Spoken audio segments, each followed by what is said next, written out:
Ooh, good morning, all. I'm going to lower this just for a minute. I love this desk. Okay, good morning, everyone. We're going to go ahead and get started. We're a minute late. We've got a lot to cover this morning, but before we get started, I'm going to introduce my boss, the person who has the daunting task of trying to keep Barrington and I in check, which is almost impossible, but God, he tries.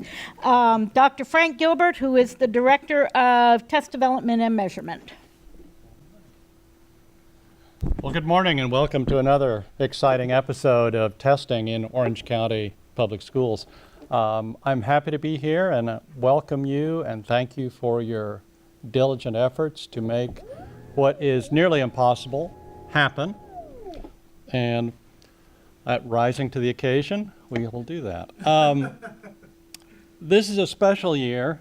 In addition to everything else, the legislature has thrown us a couple of curveballs. One is they've solved the problem of, they've heard for years from their constituents that testing has interfered with instruction starting in February and consuming the entire spring.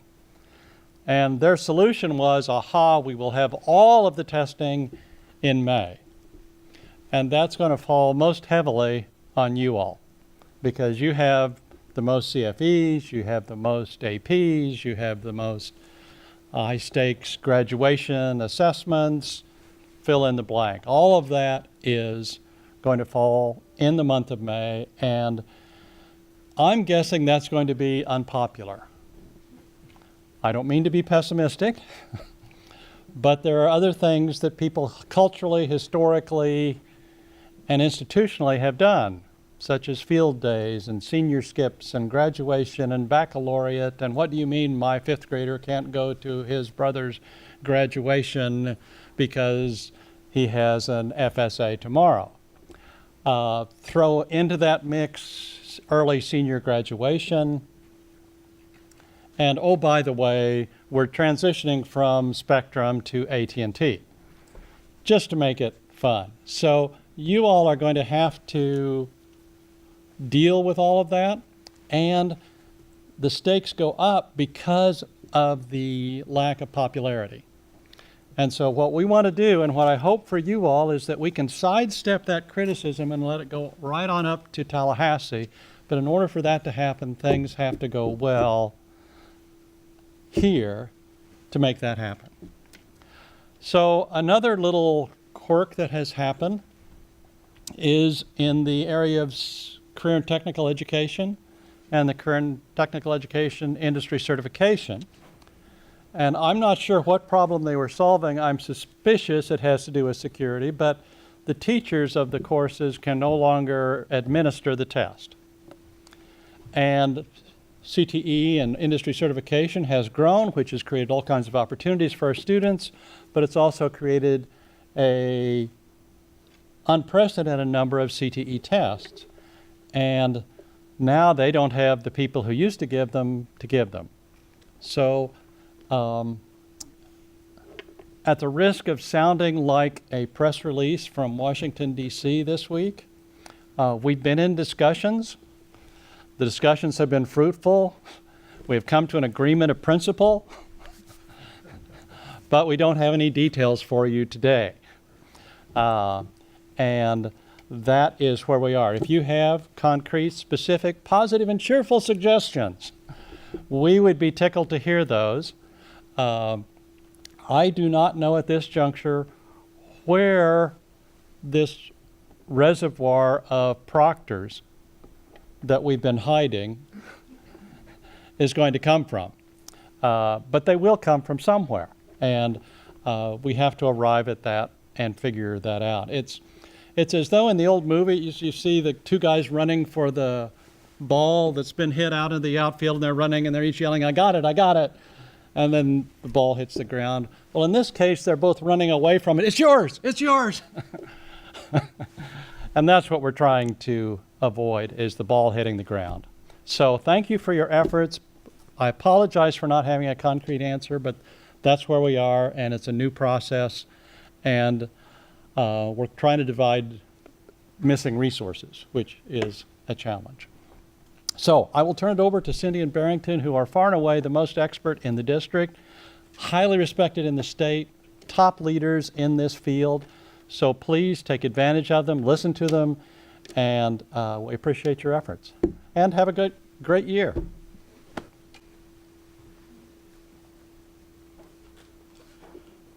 All right, good morning, everyone. I think this is by far the most men I've had in trainings all week, or last week.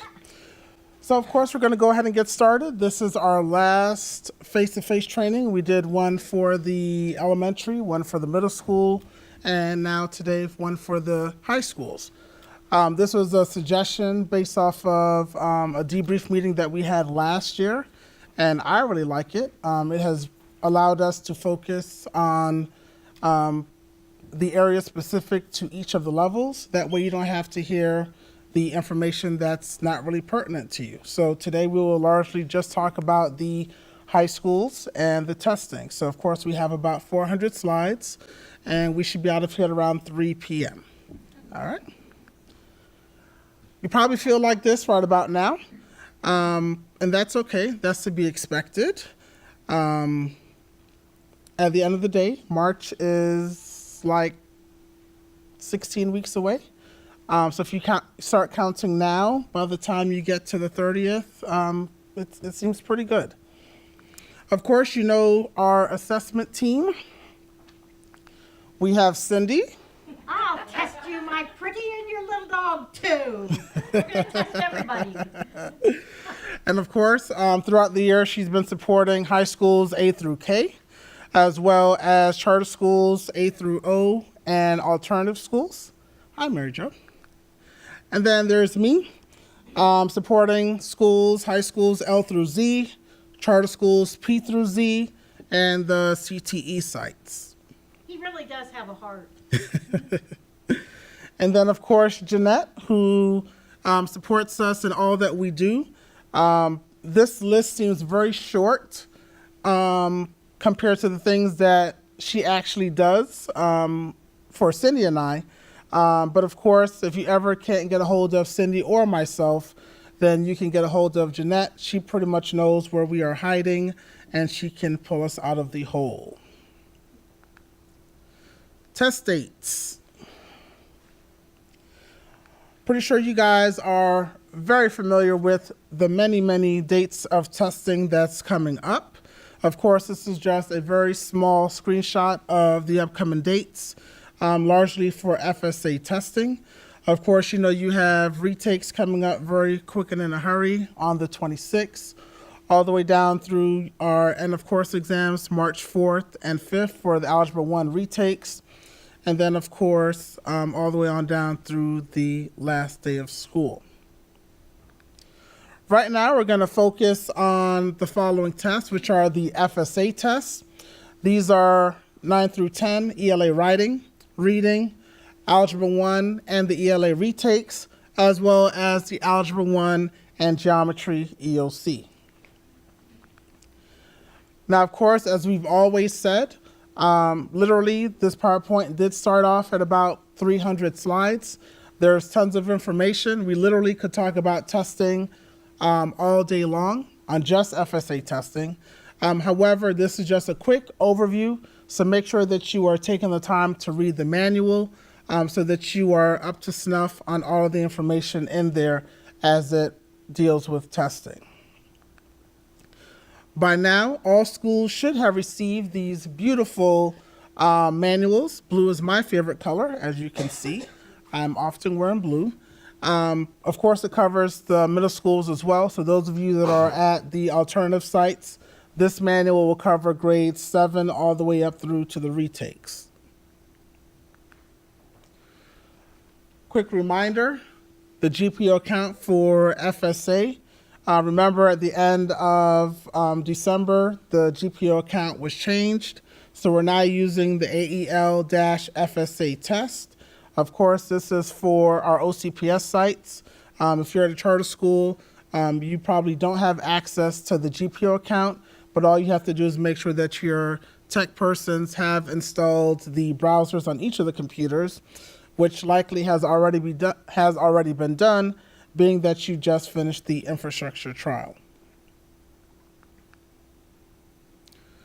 For writing is one 120-minute session.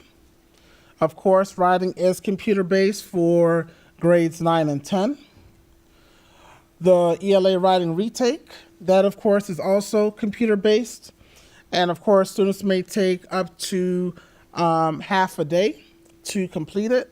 And then of course, if they have accommodations, then that's different. But typically, students can have up to half of a school day to complete the ELA writing retake.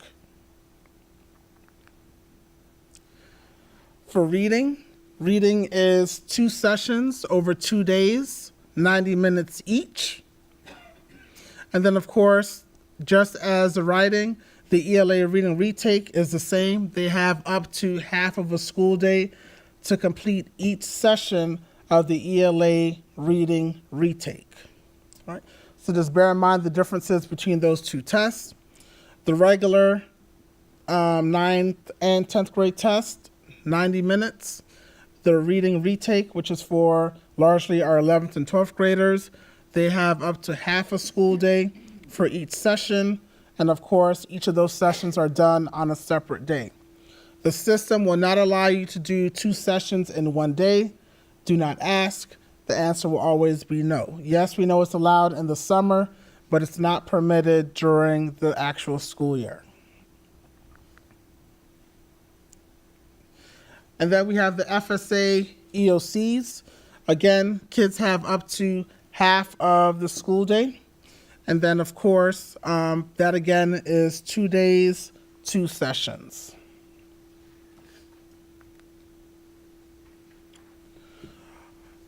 Basically, the only thing that's new is the push out of the new browser, which came out right after fall testing. I believe many of us now have this resolved and installed. If you're still coming across devices that don't have it, make sure that you get it installed on those devices before testing begins for retakes, as well as later on in the spring. Now, on the TDS, which is the test delivery system, there is now a new scientific calculator that is available to your students. It allows for better zoom and color contrast functionality. So make sure that you're doing your practice testing with your students so that they're familiar with this new scientific calculator. ELL, of course, this is something you guys have heard a lot about. In the past, we've always tested our ELL students regardless of their due state. That is still the case. However, now statewide, regardless of the due state, ELL students cannot waive taking the ELA test. So they will have to participate in reading and writing. That's not a large change for us because we've been doing it here in Orange County anyways. But just be aware that in cases where schools had requested the waiver anyways, that is no longer the case. Few reminders. If you have any issues that, technical issues that cannot be quickly resolved, generally speaking, try to move the kid to another computer. Also, if you're having issues that are school-wide, let us know as soon as possible. You guys are really good about contacting us and keeping us in the loop. Of course, we're not at the schools, so once you guys let us know something is going on, we can get to the proper resources. Our district IT admin have been pretty on top of things and making sure that we have things figured out so that we can make quick decisions. Of course, you know that one of my least favorite things to do is to suspend testing. So we will do everything in our power to not have to suspend testing. But of course, if that ever comes to that because of a tech issue, we will push that out to everyone. But generally speaking, we try not to have kids sitting, waiting 15, 20, 30 minutes when we can help it. We try to work with IT to find out exactly what the source is, find out if it's something statewide as opposed to district-wide or just school-wide, so that we don't have to disrupt testing, especially now in May, where you literally would have about, 6 tests in about 10 days to get done. Our goal is to not have to suspend testing at all. Keep in mind that Tide will only accept a FLE ID number. Please, we're asking, do not make up FLE ID numbers. FL 000000000 is not a FLE ID number. If you see it on a student's record, it's only for show. It's not an actual student ID number. We actually had, luckily not in Orange County, but there were some schools in other districts where they were putting that in as the FLE number. And then, of course, it was getting kicked back and they couldn't figure out why. It's because it's not an actual FLE ID number. Another thing that has been reported, I don't think any of you in here have done it, but just in case you thought about doing it, don't do it. It's not a good idea, is putting FL zeros and then the student's 480 number. That is not a good idea either. What generally will happen is in June, the state is going to send Cindy and I an email and say, hey, fix these. And then I may call you in the summer as you're vacationing in the Bahamas and say, hey, what did you do with these FLE ID numbers?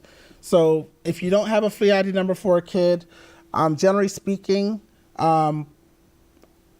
I've kind of become really good friends with the people at the state who handle FLE ID numbers. So generally, I kind of get first preference in getting them resolved. So just email me or Cindy. We can try to get it resolved. Sometimes there are bigger issues than you would expect.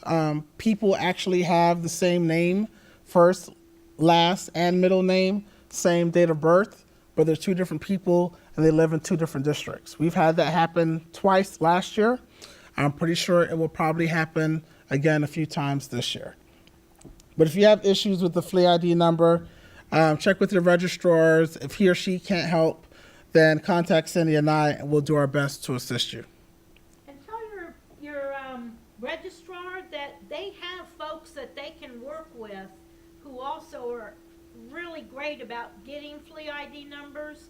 And if they keep working on it, they will get them. It's the Student Enrollment Group, and that's who they really should be working with. And they need to really stay on it because it is a problem. It's not easy.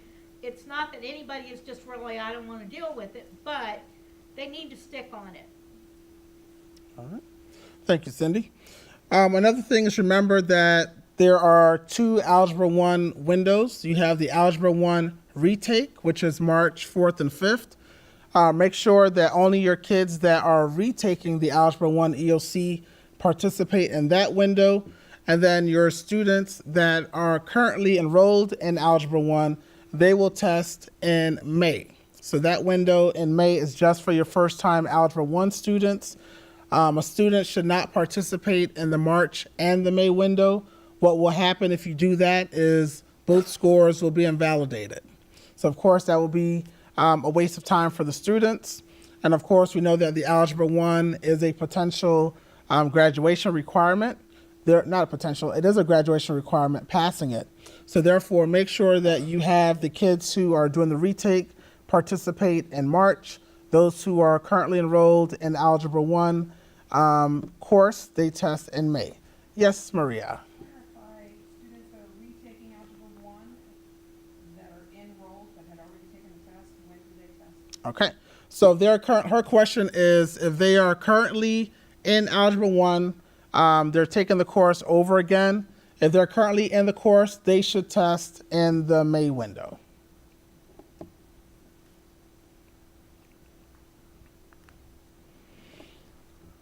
Reopening test requests. We'll talk about this more at the Tide training, but just as a big reminder, whenever you submit a reopened test request, make sure that you contact Cindy or myself once you submit it.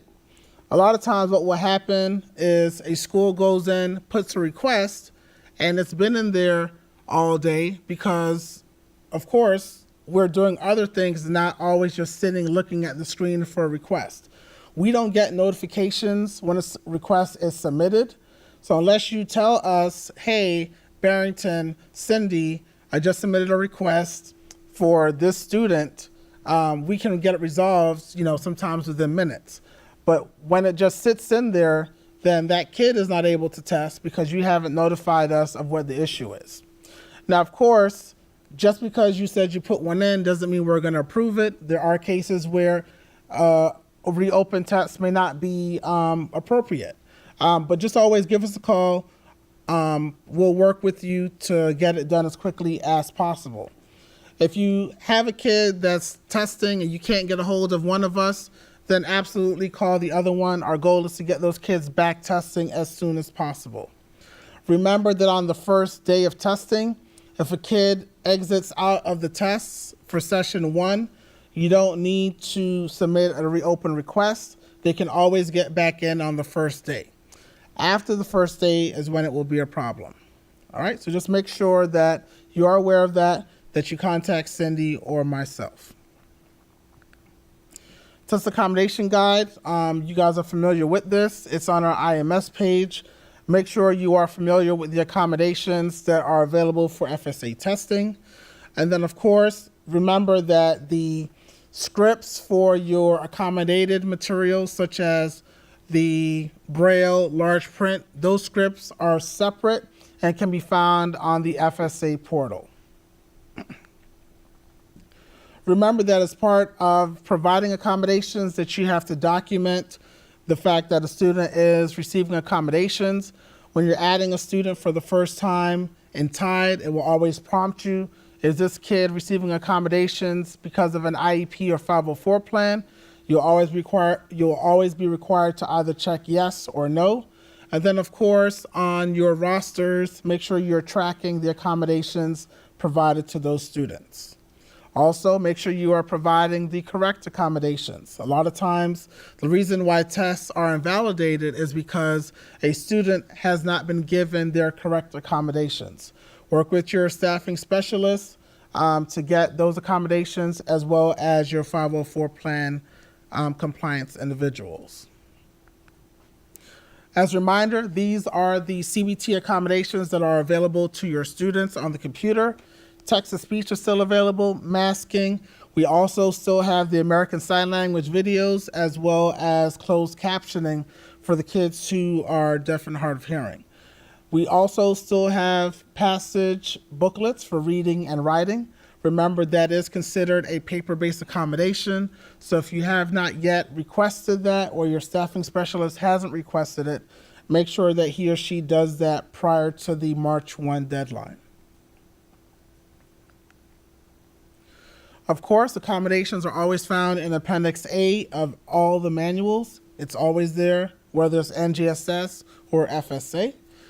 Make sure that your test administrators that are giving the test to students with accommodations are well aware of which accommodations each specific student should get.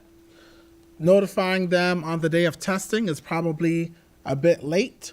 Once you have decided who will be the test administrator for your group of ELL students and or ESE kids, make sure they're aware of any special accommodations students should get, as well as the general accommodations all students should receive.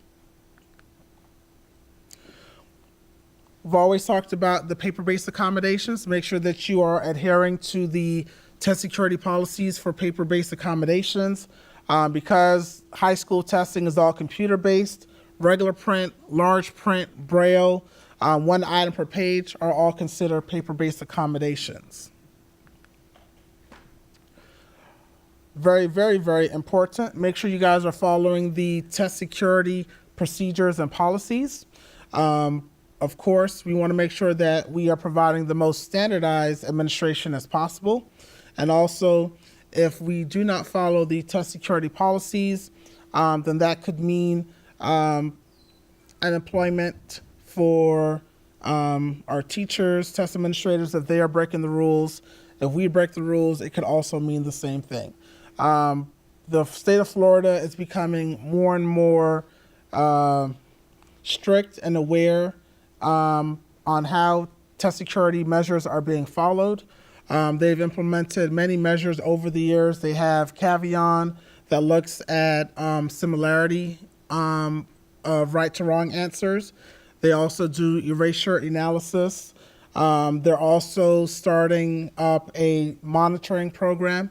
Luckily, none of our schools, I don't know if it's lucky, but none of our schools in the district have been chosen for this monitoring program pilot as yet. However, in the year to come, it will likely be going district and statewide.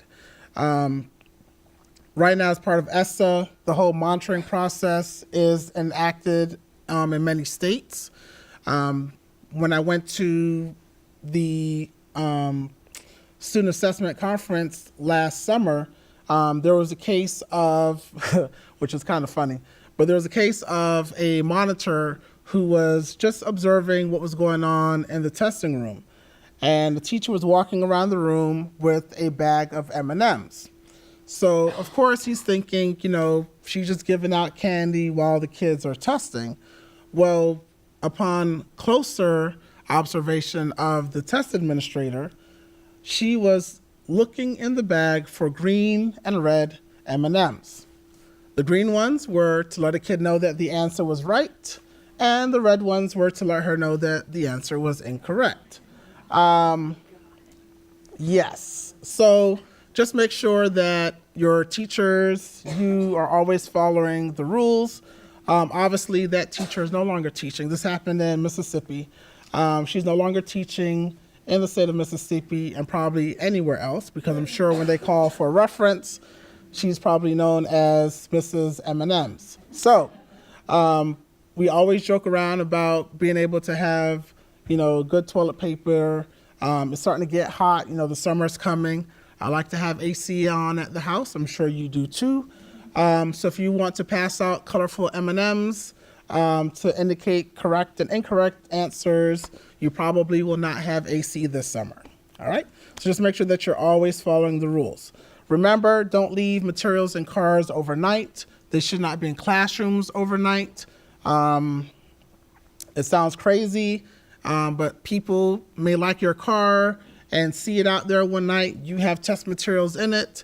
Gone is your car. Gone are the test materials. All right? Of course, many things happen in classrooms.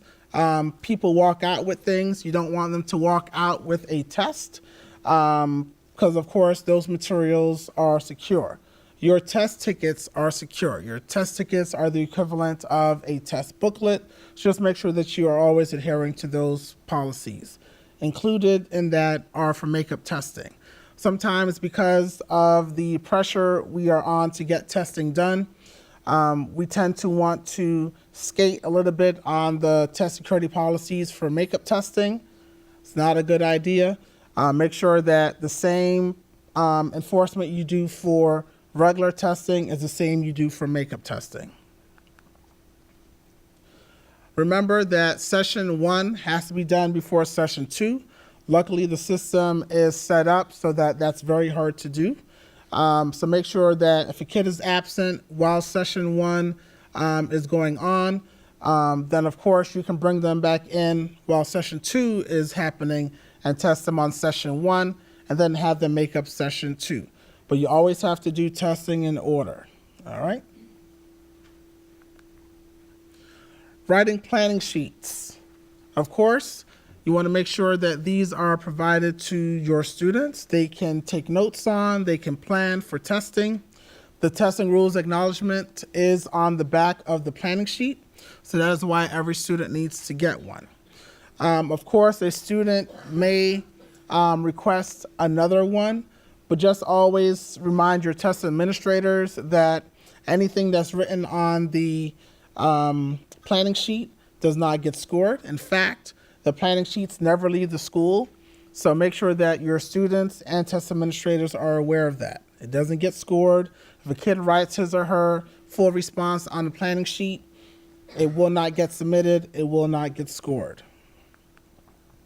We've talked about the reading and writing passage booklets. Make sure that you treat those as secure materials. They are available in both regular print and large print. There are no test items in there, but of course the passages are secure. If you have a student that is receiving a writing or reading passage booklet, you will need to indicate that in TIDE. CBT worksheets. The CBT worksheets are used for the reading test. Again, it's one sheet of paper, kind of sort of like the planning sheet. The testing rules acknowledgement is on it, so of course your students will fill that out. Once they write on it, it becomes a secure document, so make sure they are handled with care. Each student must be given a new worksheet for each ELA reading test session. We get this question quite a bit, but just remember that you are adhering to it. So for session 1, they get a sheet. For session 2, they get a new sheet. They can't get the same one from the day before. Work folders. Work folders are used for the end of course exams for both Algebra 1 and Geometry. It is an actual folder. It's yellow. It's about 4 pages. The final page has a grid on the back so that they can graph if needed. Again, of course, if kids need additional work folders, you may provide them. We have tons, so don't ever be worried about running out. If you ever need additional ones, don't hesitate to notify Cindy or myself. And of course, you can order them. Actually, don't notify Cindy or myself. Just order them on the FSA IMS page, and Jeanette will get them ready for you. All right. Now, of course, remember that each student must be given a new work folder for session 1 and 2. So just like the worksheets, they need to get a new one for session 1, then they get a new one for session 2.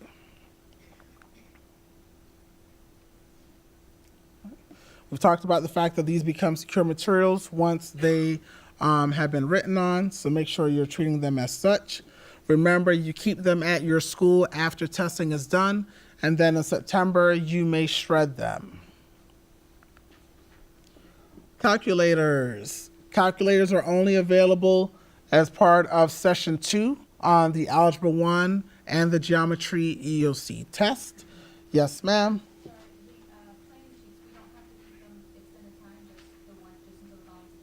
Yeah, planning sheets, worksheets, work folders, you keep till September. That's the rule of thumb. You keep it till September. By then, the investigations, that kind of things would have already either been in motion or done. There may be times where you may need to go and find one for a student, which is why you hold on to them. But generally speaking, by September, yes, you can get rid of them at that point. Now, of course, it has students' information on them, so they should be shredded. Don't just toss them out. Of course, blank ones that were not used, you can reuse for the next school year. Of course, you can also provide kids with handheld calculators, or they may bring their own. However, regardless of accommodations on their IEP, they can only use a calculator for session 2. If they use a calculator on session 1, their test should be invalidated. All right.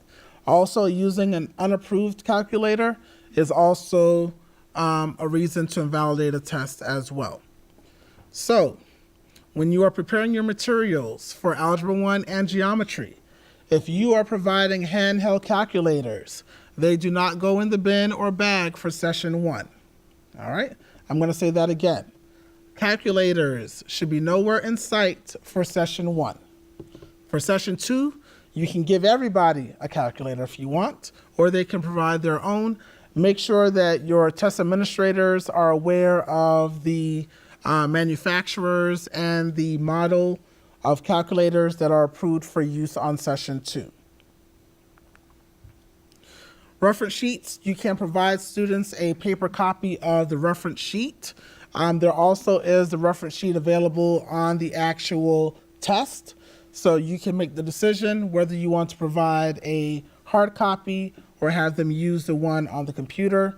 Remember, if you are making that decision, make sure that your teachers are aware so that they can prepare your students as well.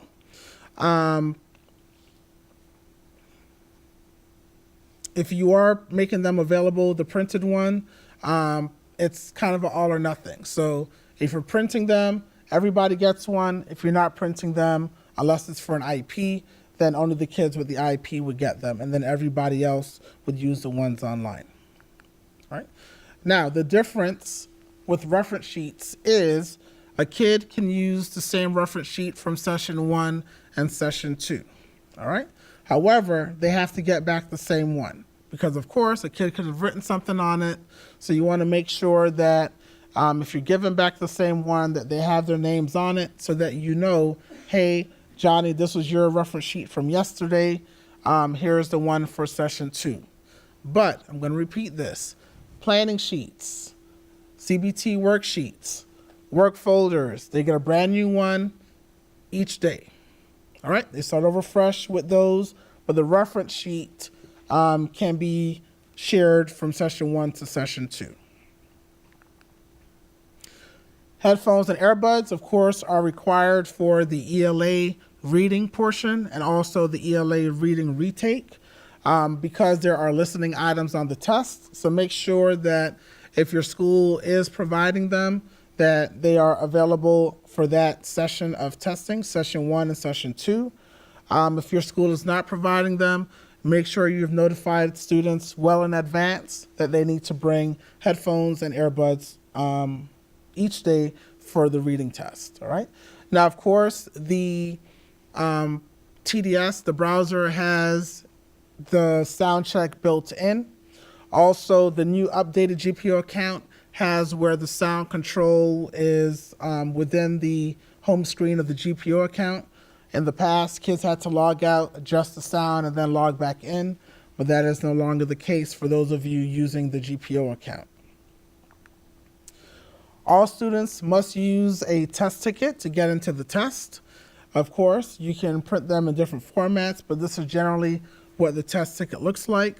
Make sure that you are handling the test tickets as though they are secure materials. I've mentioned that before, but I am going to beat the dead horse. Make sure that you're keeping track of the number of tickets distributed as well as the number of tickets returned. Students should not leave the testing room with the test ticket in hand, in pocket, etc. The test tickets are only for the purpose of them logging into the test. And then at the end of testing, all the test tickets should be collected, all right? If you lose a test booklet, everybody goes in and goes and search for the test booklet. If you lose a test ticket, it's not, oh, well, we lost a test ticket, I'll just print a new one. No, you need to find where that lost test ticket is. Make sure that the information on the test ticket is accurate. Now, of course, because you guys have quite a bit of things to do, generally speaking, whatever's on the test ticket is what is an SMS. Unless you have hand entered that student, then of course there could be some errors. So make sure that you are not in a hurry when it comes time to entering new students into TIDE and also for Pearson Access Next. That way you're not putting in any errors. Generally speaking, where we tend to find a lot of the errors getting put in is with the names, the spelling of the names, as well as the FLE ID numbers. So make sure that you are paying close attention to that step when you're adding their first and last names, as well as the FLE ID numbers. And the reason why is because it could cause an issue for another kid that may have a similar name or FLE ID number when it's time to enter them in. So just make sure that you are well aware of that process and that you're not being distracted. Test group codes. Every year we get questions about where do I find the test group code. Some of you in here will probably call us and say, hey, Cindy, I don't know where to find the test group code. Generally speaking, we don't know where to find the test group codes either. And that's because you are the ones who have the power and privilege of making up test group codes. Test group codes are a 4-digit number that is unique to the testing group of students, all right? So what that means is if you have all of these students here testing on Monday, if they're in room 101 and the AC breaks and you move them to room 102, they use the same test group code, all right?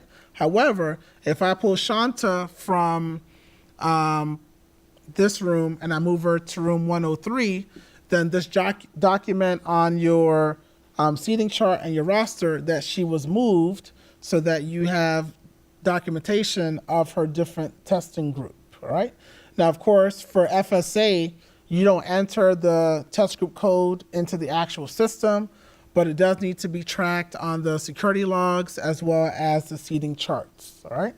A lot of times your test administrators overlook that because the kids don't ask for it, but it is a number that you need to provide and keep track of. Generally speaking, what I recommend is for FSA testing, just already have it entered on their seating chart and their security log for them. That way it's one less thing for them to have to worry about. Also, if a kid is testing today or they missed their makeups, then of course they will get the test group code for that makeup group. All right, so just kind of keep that in mind.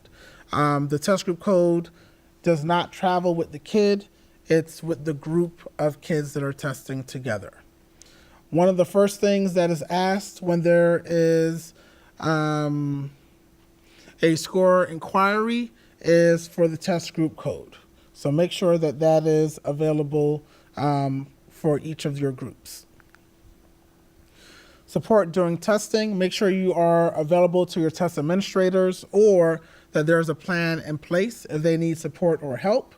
I know that generally speaking, once we get everyone in the testing rooms and all is well and quiet in the world, we want to hide out in our offices so that we can kind of get a breather before testing ends and we have to get on the ball again. While that is very desirable, while testing is going on, while things are quiet in the world, that is the time to go out and check in on your test administrators. A lot of times you can catch mistakes just by walking into a room. Sometimes they may have a question that they wanted to ask, but because they're like, oh, he or she is busy, let me not bother them. But by you stepping in or having someone else step in and kind of say, hey, is everything going on okay? That can a lot of times thwart a lot of issues, right? Especially timing. I can't tell you how many times I've walked into testing rooms and, kids are just sitting there and I'm like, okay, you should have only been testing for about 20 minutes. How's everybody done? Oh, no, see, you got to read the script. You still have time, get the kids testing again. So make sure that you're checking out your test administrators. If there's a tech issue, make sure they know who to contact, whether it's going to be your testing office or the TSR. Of course, the TSR cannot be everywhere at once. I know some of you have stations kind of set up that if there is an issue, that the kids are walked down to where the tech person is. Just make sure that your test administrators are aware of those procedures. Generally speaking, if you need help, call Senior I. In most cases, I don't want to say that the FSA help desk is not helpful, but that generally tends to be the case. So generally speaking, call us. There may be some issues that we'll say, hey, call them. But sometimes simply calling us, we can sometimes resolve it more quickly than they can. And then sometimes they'll tell you, oh, well, just test the kid tomorrow. And of course, they don't understand our policies and procedures. So just make sure that you're always checking in with us and them. They've gotten better over the years as we've spoken with their leadership. But generally speaking, if you need help or have questions, call us first. If it's something that we can't handle, we'll say, okay, go ahead and call the help desk. Very good resource for you guys is the Cbt Coordinator Checklist. It basically highlights what to do before, during, and after testing. We're going to touch on bits and pieces of that real quick. Of course, the first thing is materials. Generally speaking, the only materials you guys will receive are manuals, Cbt worksheets, Cbt work folders, planning sheets. Right now, you're not getting pre-ID labels and rosters for your paper-based kids because of our current process with SMS. But perhaps once we have Skyward, that might be something that you would get. But generally speaking, your packing list, that kind of thing, will be in the white box. So generally open that box first when you get your shipment. Remember, once you get your shipment, inventory what you receive, especially if you are receiving secured materials. If you're getting stuff from us, always verify what you're getting. We make mistakes. I may have 6 books in front of me and I'm stuffing them in envelopes. My stomach is growling. So every now and then you may get a 3rd grade large print when you really wanted a 10th grade. So check it before you leave. I won't be offended. Jeanette won't be offended. Always check it. It'll also save you a trip from coming back down here. Of course, you'll be monitoring kids' information in TIDE, both for PBT and CBT testing. We always do pre-ID, so most of your kids will be in there, but there may be instances where you need to go in and add another kid. Also, TIDE is where you will change any accommodations for students that are computer-based. So make sure that you are aware of going in and doing that. Generally speaking, we try not to do multiple uploads during the window so that it does not overwrite what you guys are doing. For spring testing, I wouldn't make any changes for anything now. We're going to do another file upload the week of March 1st. And then after that, if you want to do accommodations for spring testing, then you can do so. And of course, I'm not talking about retakes because I know that you guys have already gone in there and been working on that. So there won't be another upload for retakes. But for 9th and 10th grade, there will be another file, a more updated file, the first week of March. Yes, ma'am. You said there won't be another upload for retakes, but there hasn't been an upload yet for Algebra 1. So when is that going to happen? Algebra 1 actually should be, that was done what, yesterday or today? Yeah, Yeah. we sent it out yesterday, so it's been loaded. It should be up there this morning, their kids. If not, give it a little bit and they should be there today. Of course, remember in TIDE, that's where you'll add kids, assign accommodations, print your test tickets. Of course, if you have paper-based testing, you will need to print a on-demand label for those kids. We'll talk about that more when we have our TIDE training later on this week. Also, make sure that you are communicating the way that your policies that are specific to your school, to your test administrators. That way they're not lost on the day of testing. Make sure for your secure materials, if you're getting paper-based accommodations, that you are also maintaining a chain of custody form for those materials. Make sure that you're always having seating charts available for your main testing as well as your makeup testing. Information as to what should be on the seating chart is found in the CBT manual, page 21. Make sure that you are assigning your test administrators and proctors in advance so that they are aware of their duties and roles in the testing room. And then, of course, make sure that you're accommodating your FLVS, McKay Scholarship, private school kids, home education kids for testing. We've talked about accommodations over and over again. I will talk about it once more. Make sure that you're familiar with the accommodations those kids should receive, both for your ESC and your 504 plan kids. And then, of course, always remember your ELL students. Of course, you want to make sure that kids are getting their correct accommodations. If they're supposed to get extended time, make sure they get that extended time. If they're supposed to be testing paper-based, make sure they're testing paper-based. If they're supposed to have masking or oral presentation, make sure they're getting those accommodations.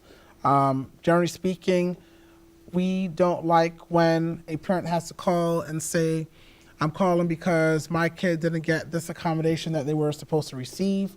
Generally speaking, we can't retest the kid. So the only two options we have if a kid doesn't receive their accommodations is to invalidate the test, or B, let it go through as is, all right? So generally speaking, make sure you are giving those kids those accommodations so that angry parents aren't calling Cindy and I because their kids did not get their rightful accommodations. This again is the list of accommodations that are allowed for computer-based testing. By now, all of you should be best friends with your TSR after having done the infrastructure trials for FSA and NGSS.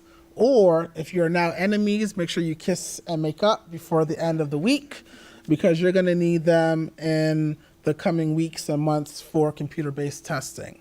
All right. By now, all computers should be prepared for testing. Make sure that you are touring your campuses and choosing rooms that are appropriate for testing. Every now and then you have teachers who want to be creative and have tables in their rooms, which work well for group work, but aren't really great for testing. So make sure that you are aware of what's in those testing rooms. Trapezoid tables, you can't have 2 kids at a trapezoid table to test. There's not enough space. They need to be spaced out. So make sure you're looking at these classrooms and you're aware that if you need to bring in desks from surplus or rearrange, that kind of thing, make sure you're doing that. Also, don't assume that every teacher has 25 desks in their room.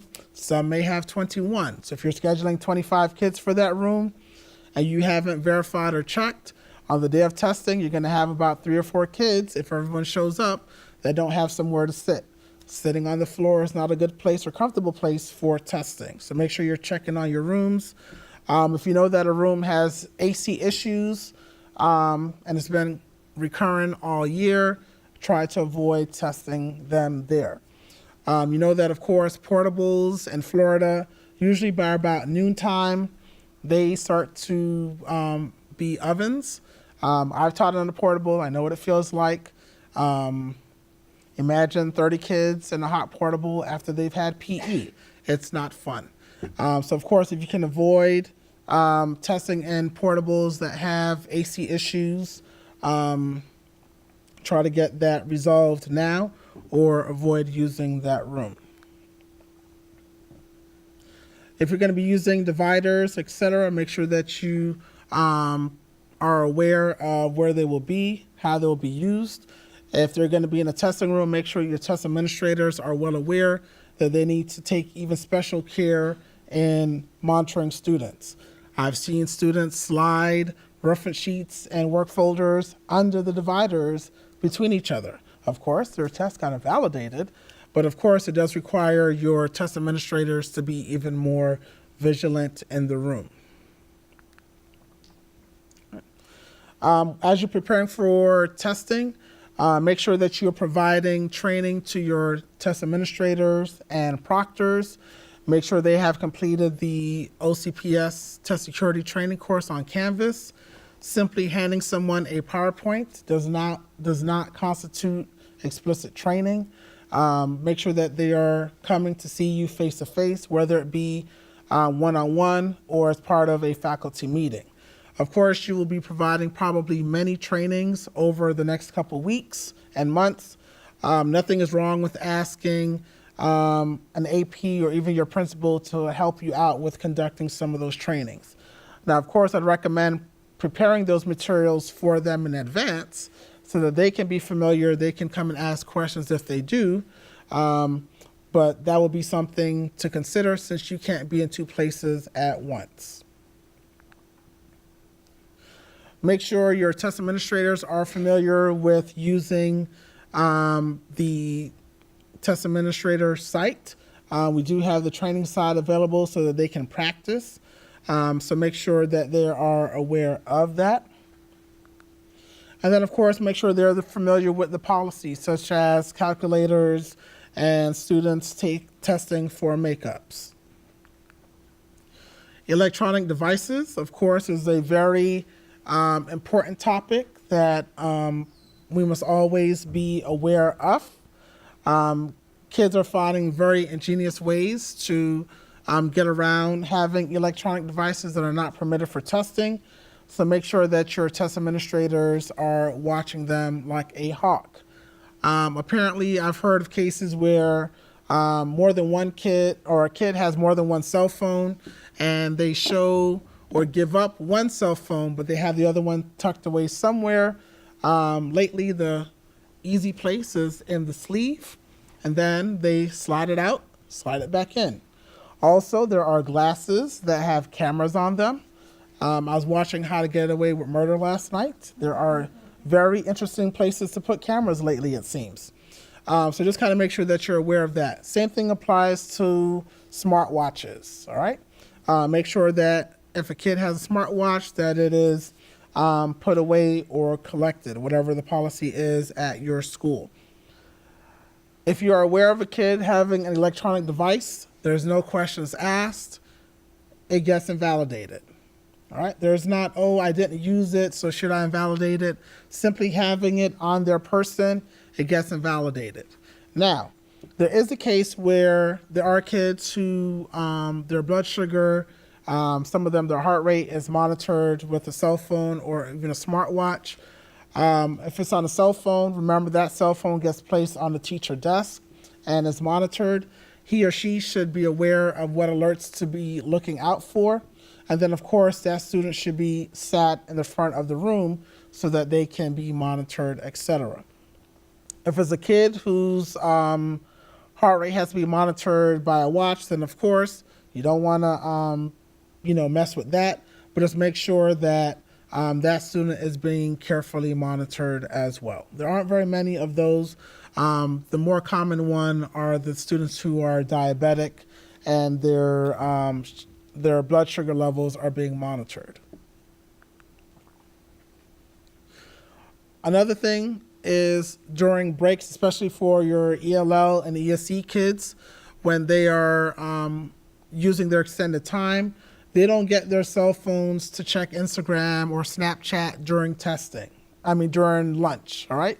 If they're using their extended time, you or the test administrator needs to make sure that those devices are still kept while kids are gone to lunch.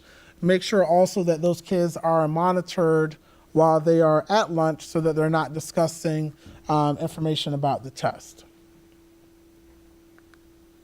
Oh, also, if they're going to lunch, make sure those rooms are locked or someone is in the room.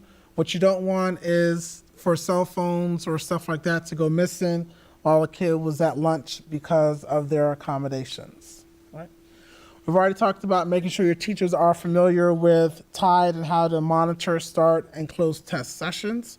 So make sure that you are working with them on that. Also make sure that you are scheduling practice test sessions for your students so that your teachers as well as your students are aware of the testing procedures for test day. If a student's first name, last name, or ID is incorrect on the ticket, then of course that would be a reason not to use the ticket. Make sure that your test administrators are aware of what to do in those cases.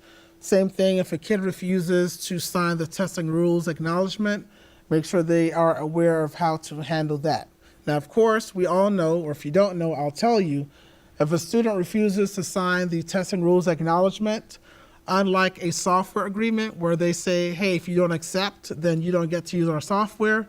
If they don't want to sign it, they still get to test. Yes. All right. So no, seriously, just remember that even if they refuse to sign it, just have your test administrators document it and continue on. There's no need to fight with the student if they decide they don't want to sign the testing rules acknowledgement. Also, make sure they're aware of what to do if a kid is sick. Generally speaking, when someone's not feeling well, you see it on their face.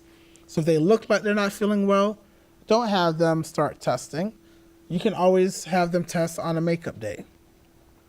Also, make sure you're aware of what to do if a kid is leaving school while testing is going on. They don't get to come back and continue testing once they've left campus. So just make sure you are aware of that. If there are disruptions such as power outages, no connectivity, that kind of thing, make sure they're aware of who to contact. And of course, you will let Cindy and myself know so that we can tell you to do, the next steps. If there's a fire or some other emergency, of course, get everyone to safety and then just let us know. You'd be surprised. Sometimes you would think, some big event happens, so everyone should know about it. There's a lot of times we don't know that there was an accident, near a school, and it could affect your testing or something like that. So make sure you let us know, because things happen. You can never be too prepared. Just make sure you communicate that information to us.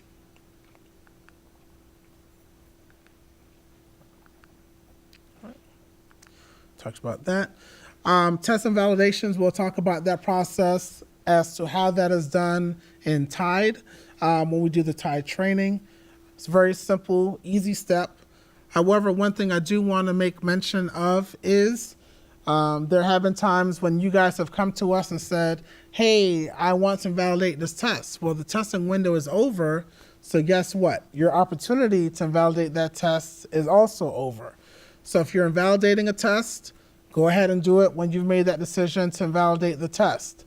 If you've changed your mind after you've invalidated the test, then that's another conversation we can have. Generally speaking, it's something that can be undone before the window is over. So make sure that if you do arrive on that, make sure you let us know before the last day of the window.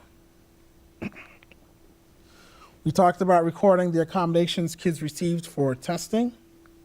We talked about the fact that you need to verify that your materials that you have given out, you have received, especially for your paper-based accommodation materials.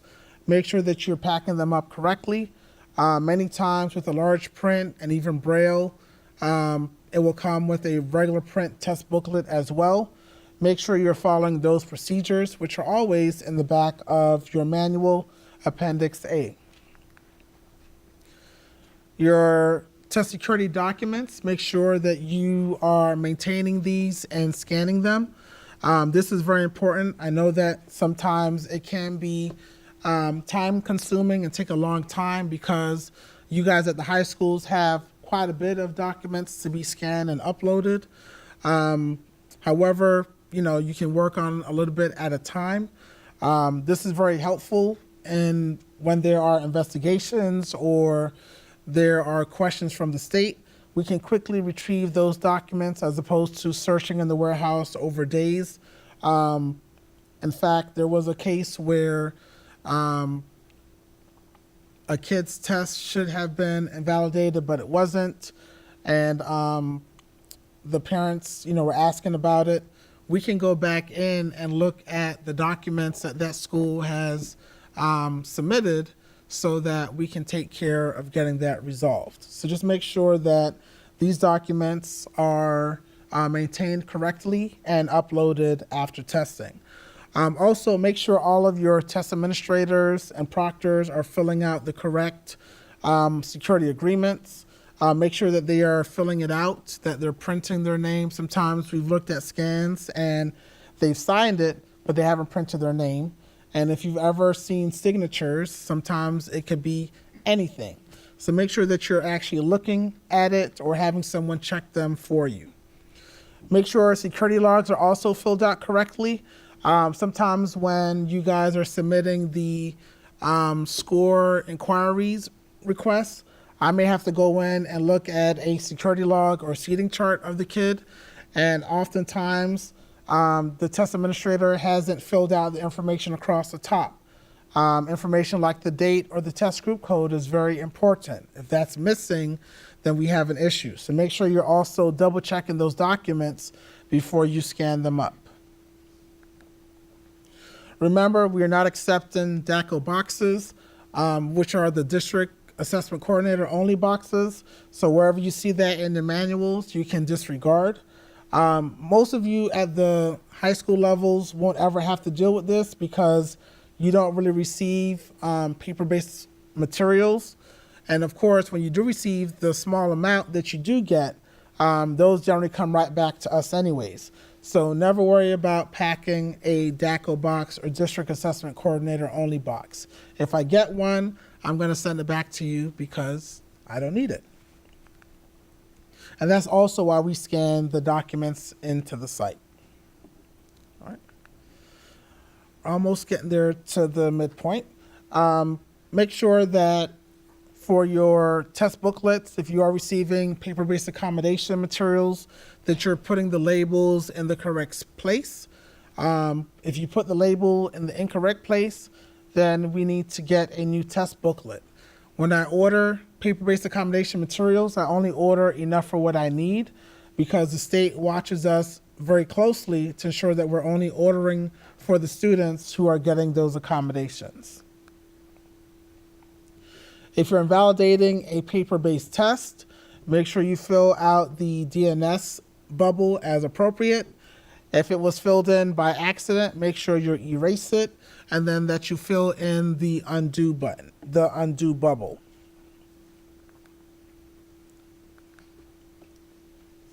If you need to make any changes in TIDE, make sure you do so before the end of the window. Issues with incorrect testing information, it gets scored later, and then a lot of times you don't get those scores back until August or September. So to avoid getting scores back late, if you realize that there's an issue with information in TIDE, make sure that it is corrected as soon as possible. Of course, you want to make sure that these documents are kept at your school for a total of at least 2 years. I always recommend building a binder so that you can organize these materials easily. There may be times that you may be called upon to look for a certain document, and if you have them organized in a binder, then you can find them easily if they are requested. For information about scanning documents, that will be found on our IMS page where we have the TDM Test Security Document Guide. We will be sending that out to you again in the next couple weeks to make sure that everyone has it. And we recommend printing it and having it available. As far as scanning your documents, the recommended method for scanning is using the scan to USB method.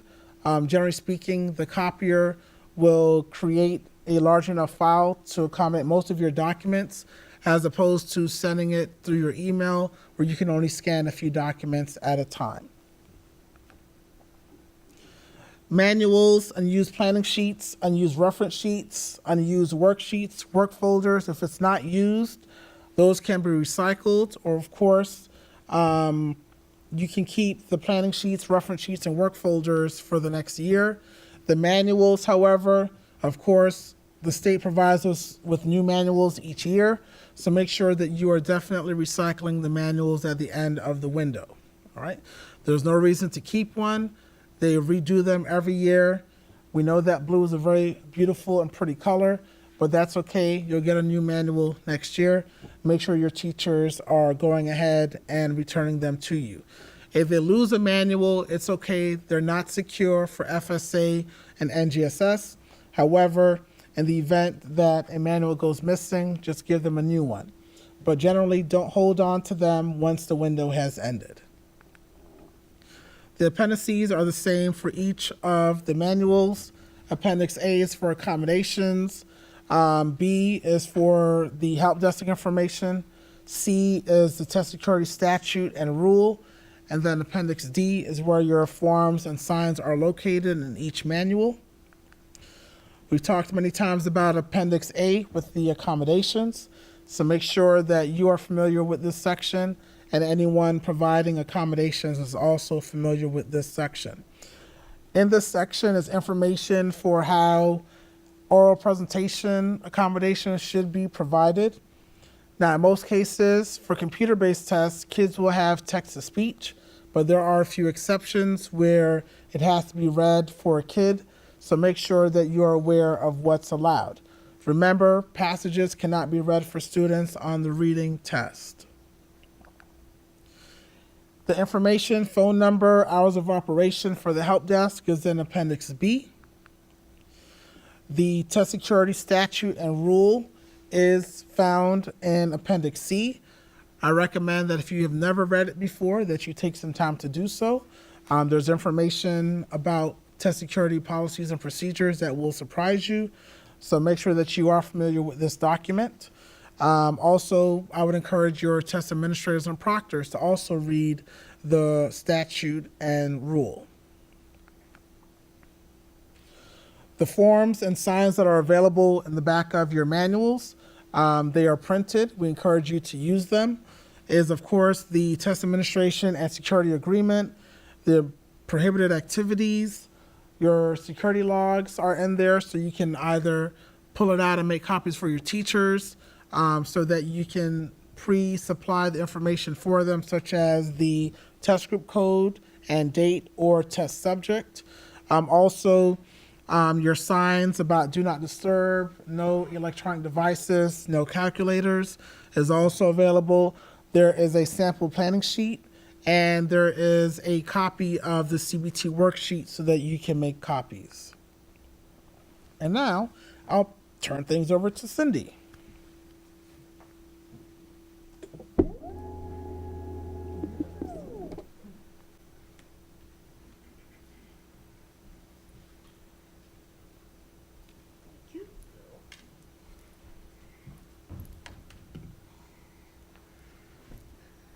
Ooh, they didn't adjust the desk. It's still short for short people. Just a couple of things before I get started on this one. Those of you that have FLBS students, I sent the emails last night. You should have gotten them about 7 o'clock this morning. If you did not get an email from me, you don't have any. If you want to call me and double check, but that is for the retakes. It'll be for both ELA and Algebra 1 retakes coming up. So if you have them, some of you have one or two, a couple of you have a little bit more than that, but you should have the rosters and the tickets. They are on the transfer folder, which you can get from your TSR, or your principal has access to that transfer folder.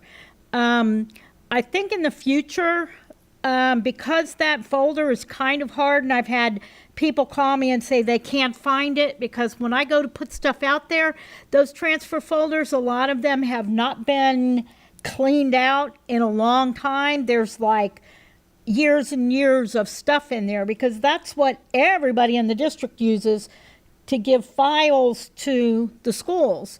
So what we're going to do, maybe starting this summer, we're going to set up a folder for assessment at the beginning of each year. So it will say assessment and then the year, and that way it'll pop right up to the top of the list when they open up their transfer folder. And hopefully that'll make it a little bit easier for you guys to tell your principal it's in that assessment folder, and there'll be less of that stuff. And then they can just, at the end of the year, they can just ditch that folder and we'll put a new one out there.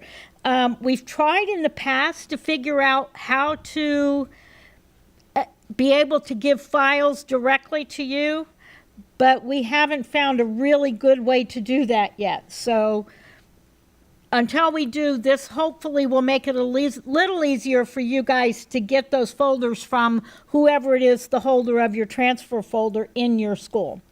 Okay, so now we're going to go through the next generation end of course tests.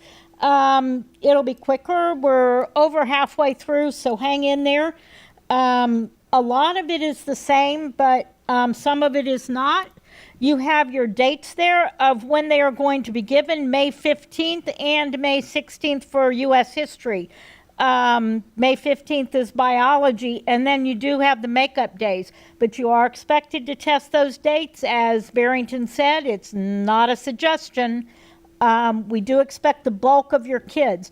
Now, one thing that we've noticed that everybody tries to get everything in there. If you have one-on-one, kids that get tested one-on-one, or you have those really small groups where you just need all these rooms with just a couple of kids, you can do those on makeup days. So some of your accommodated groups, if you want to move them onto a makeup day, that's perfectly fine. But all your regular kids need to be tested on those main dates. Okay, training materials, exactly like you should already have your manuals in place. Pearson is a little bit different, where there's not a resource on in the actual portal, but it's a separate site called Avocet. But if you go out to the Pearson website, and it's right down there on the bottom right-hand side, and it'll say Avocet, and all the materials are on there. You can just scroll down. It's an alphabetical list. Scroll down through that, and you can find what the documents are that you are looking for. But they are there. And again, remember, you do need to read those manuals. Take them home. It's a great way to go to sleep at night. Guaranteed to put you out. I tend to have a great big cup of coffee when I go through mine, but I do go through it. Now, do I read it verbatim? No, but I do read that first section of it where it talks about reminders, where it talks about new things, and I go through up until I hit those scripts, just to make sure that I know exactly what's coming up for those. All of them are set up exactly the same way, but you do need to read them each year. And I know it's a lot when you start talking about all the manuals. That's a lot of manuals.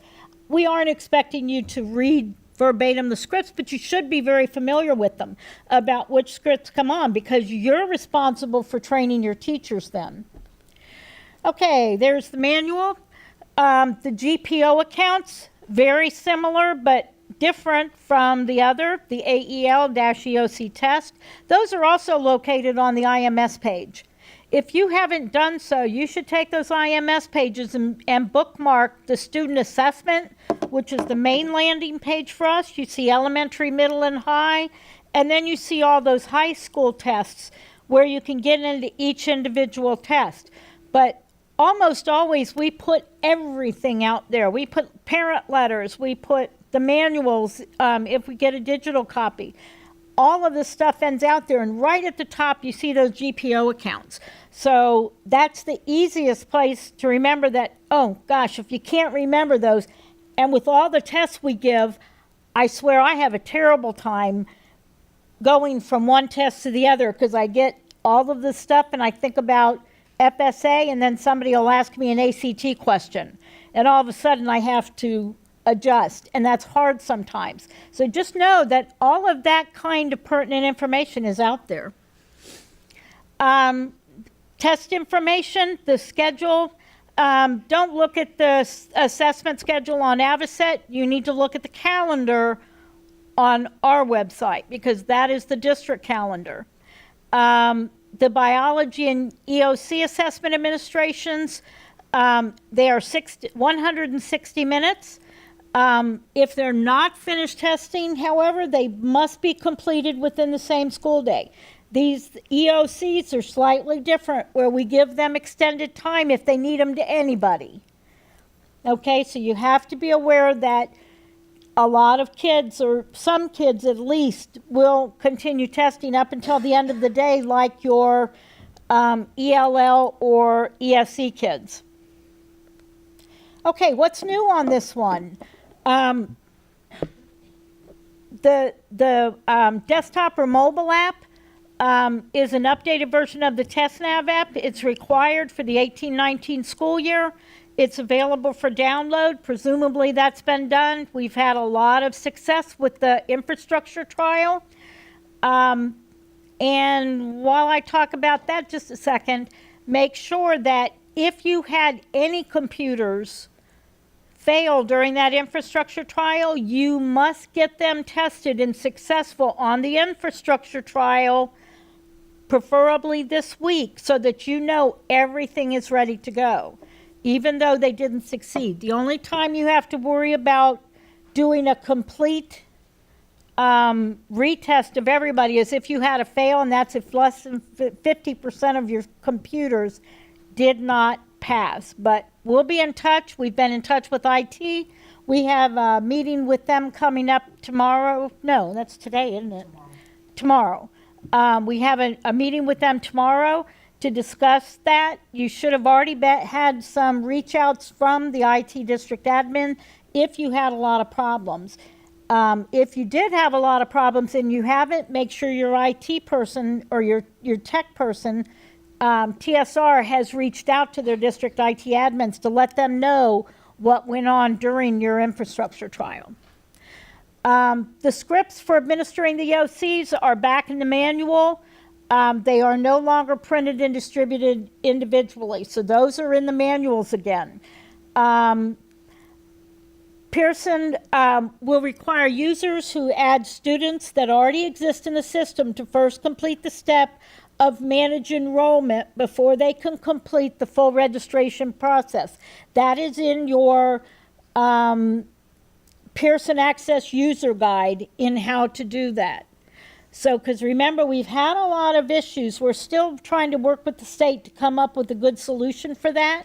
But if you have kids that move from one district to another, or even one school to another, it doesn't easily move those kids. Okay?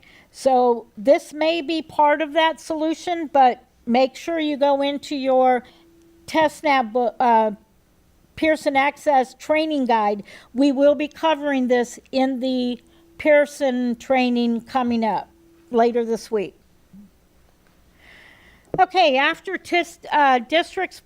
testing, we will be resolving any rejected student tests in Pearson Access next. We'll be talking about how to do that. Bear and I will be taking the lead on that, but we may need your help. So just be aware that if there's any rejected students from testing, we will be calling you to get more information about what happened with those. The hope is that we can get all of those kids resolved before scores come out, so we have less of the missing scores at the end of testing. Okay, reminders. Those technical issues, just do not leave your kids sitting there. If you can't resolve them in just a couple of minutes, and we're talking like 5 minutes, maybe a touch more, but not much, you need to contact us, and then you need to contact Pearson Access Next Help Desk and your TSR. Do not let those kids just try to log in. Those are the ones where kids get frustrated, then what do? They call their parents. And then what happens? The parents call us. We're trying to keep those parents from getting really frustrated and calling Channel 9 News or something like that. We know that we're going to have technical problems, but we don't want kids to bear the brunt of that. So please make sure that if you don't get them right off, you should be sending them back to class until we get it resolved. And then we know you can try them on 1 or 2 computers, but after that, if you can't get them on, send them back to class and then we'll test them on a makeup day. Okay, Bear already said it. I won't belabor it. Flea ID, make sure you know the right one for that.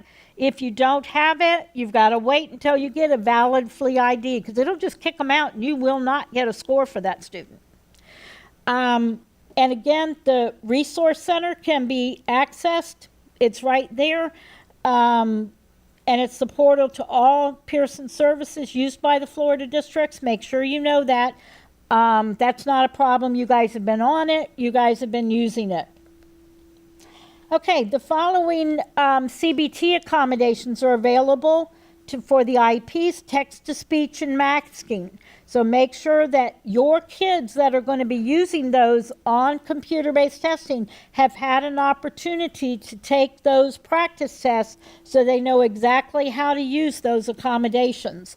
And remember that even though these are kids that many of them have been doing this for years now, you do have new kids, and new kids to Florida, new kids to the country, and they may not have. So you really need to make sure that you get, especially those new kids, onto those practice tests so that they have a chance to know how to use the text-to-speech, masking if they have it, and just how to take tests on computer, because a lot of places are not do not have the computer-based testing across the board like we do, especially at the high school.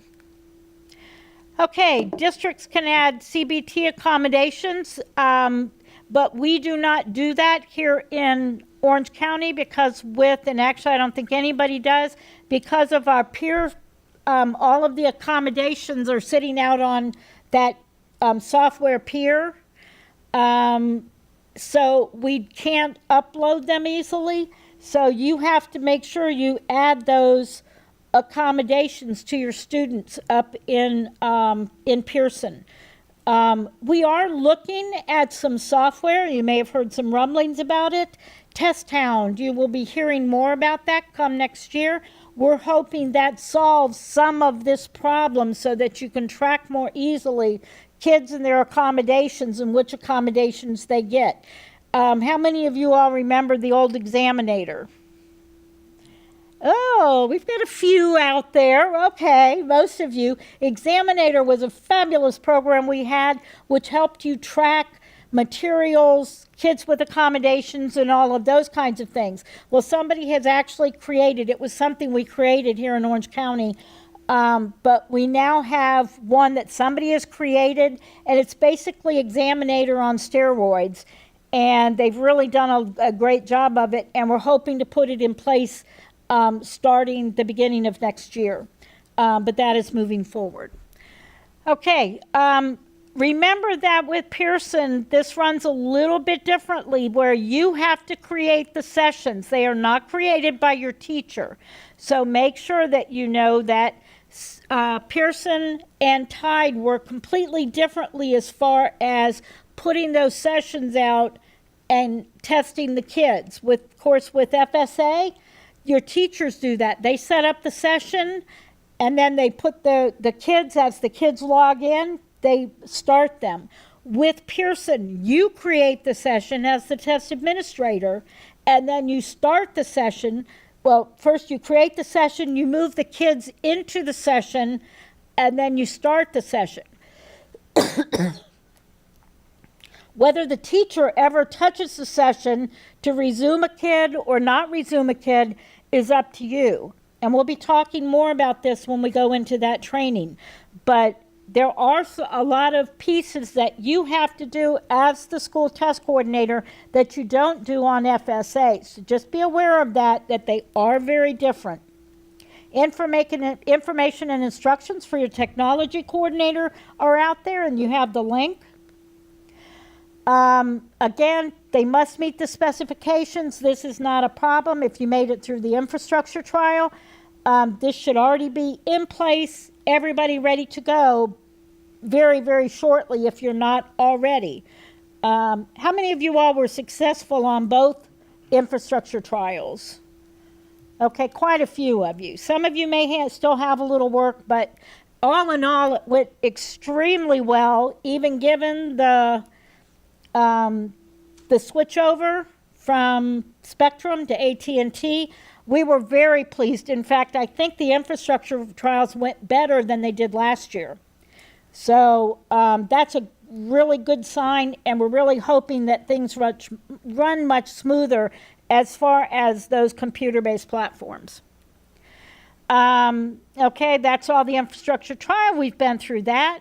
Support during testing. During testing, your test administrator should not attempt to resolve technology issues if it's disruptive to students, unless they know what to do. They should have that contact information and know exactly what to do should they have a technology issue. The first phone call should be you, and then again, if it's a big problem, if you've got a school-wide problem, you call Bear or I, and then you call the Pearson Access Next help desk. We will get it resolved, but your TSR should also be right in there, and he should have called his district IT admin. That is critical so that we can get the full support of the tech department here in the district, Bear and I, and we'll have Pearson so that we can get that resolved quickly. Don't just make one phone call. We want to get the whole shebang on here, make sure we know exactly what to do, and find out what the problem is and get it fixed quickly. If a student is having difficulty signing in or is logged out more than once, again, put them away and put them away. Send them back to just put them in a closet. Just put them away. Send them back to class, and then go ahead and we'll figure it out, get it resolved. They can test on a makeup day. Okay, student authorization tickets. We do have student authorization tickets for this. Each student needs the username and password that's on that ticket. These are secure documents. Make sure you know that you've got them in hand and that they're ready to go. They should be under lock and key. still have the test group code for this. This is critical because that's the way we track should there be a problem. Bear already mentioned the NR8s. That's something that comes around and it relies on this test group code so that we know which group they're with so we can find them and track and try to see what happened and do we have grounds for appealing one of those NR8s. But you must have those group codes. Don't call us. Say, what are my group codes? That's in your head. Whatever you choose to make those group codes is fine with us. Okay, an advanced session roster is a list of all students scheduled in a test session. The session roster can be used to record those required administration information and confirm that students have been assigned the correct accommodations. This is how you track all of that information. And again, that advanced roster has individual student information on them, so it should be held secure. Okay, we've got CBT worksheets for these, for the computer-based civics, which some of you that may be multi-level have, but so if your school is providing those, you also have the worksheets for your U.S. history and your biology. Student enrollment information, make sure this piece gets filled out. It will already be on the pre-ID'd ones, but if you enter a kid, you must have this little box filled out. And sometimes this gets left off and it creates problems down the road. Basically, it tells the computer that this student is either currently enrolled in the course, is previously enrolled in the course, or has never been enrolled in the course associated with that particular test. It must have that information or it doesn't get scored. It's not that it affects the scoring, but they've set this up as a major sort of milestone as to whether they're currently in that course. If they're previously in the course, they probably ought to be in a retake unless they are retaking, but then again, they'd be currently enrolled in the course. If they've never been enrolled in the course, it sets them up as the, which is only given in the fall of the year for those students that may be trying to just take the test to opt out of the course. Not opt out, that's a bad word. What do we call it? They're trying to cap the course. So just be aware of that. The pre-ID'd labels, again, we've sent that out. The pre-ID'd labels for the retakes went up yesterday, so it should be live for you today. Locally printed pre-ID'd labels. If you have kids that are going to be taking it online, you must print those labels out locally. They do not print them out for these, so you'll have to print those out if you have students taking it paper pencil.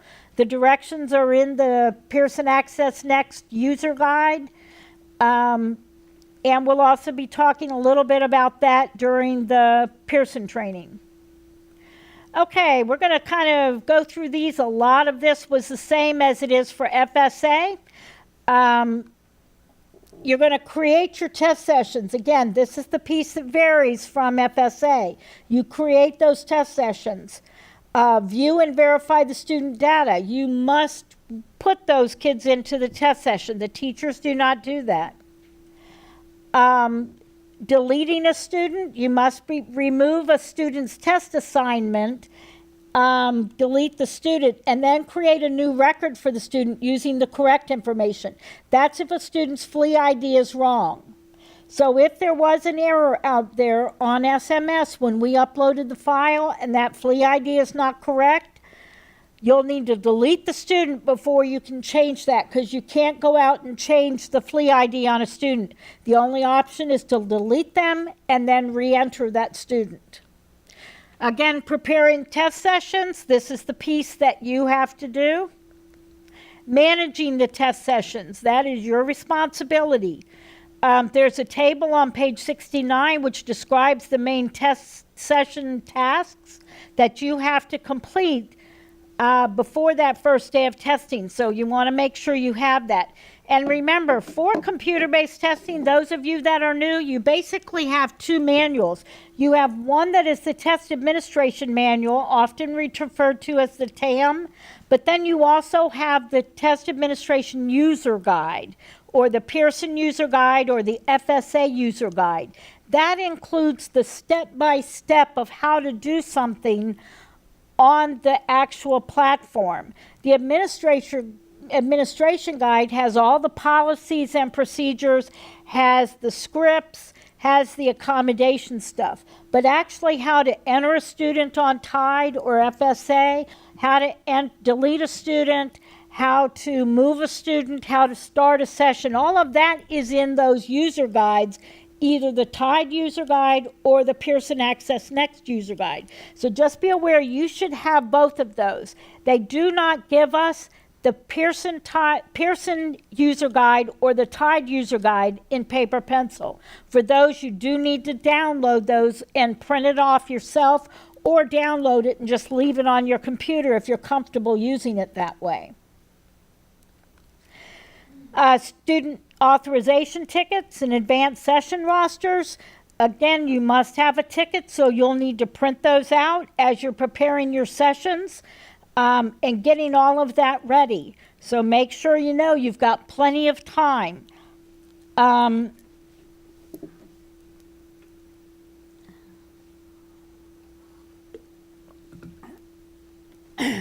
Just so you know, we did just do a round of, well, we're actually in the middle of doing rounds of presentations to the APs throughout the district. We've already done high school. One of the things that we talked about was the massive job that is facing you to get ready for testing. How many of you all teach classes in addition to being the school test coordinator? Okay, how many of you all have another hat besides test coordinator? Okay, we did talk to them about that. We are going to be continuing to talk to them. If you know that you need some relief, go talk to your APs. We have talked to them and said, if these guys are teaching classes, you need to get them out of that class from now till the end of the year. If they have other hats, they need some help with those other jobs between now and the end of the year, because testing is not, we heard from some folks that they were going to be, that they were going to get some relief in May. That is not going to work. You and I both know that, and we stress that to the assistant principals. If you are not getting any help, give us a call. We will be glad to talk to the principal and or more of those assistant principals and say, look guys, you have got to give them help or your testing is not going to come off. This is a huge job. So just know that we've talked to them. They've heard the message. Well, let's see. They were there in the room and we gave the message, whether they heard it or not. But we will be happy to reiterate that again. We know how hard you guys work. You guys are some of the hardest working people in this district, bar none. And so we're trying to get you help. But again, we don't run the schools, wish we did. But you know, but we are there to go to bat for you. So if you would like us to give your APs a call, if they're sort of, it's falling on deaf ears, we'll call the principal and say, look, you know, you need some help. You need some relief. Take some of those things off of your plate until you get set up for testing. Yes, ma'am. They really are helpful. I'm here because I'm the testing clerk, because my testing coordinator is also the athletic director, and he has to do other things today. So they're really good. You should really use the help if you need it.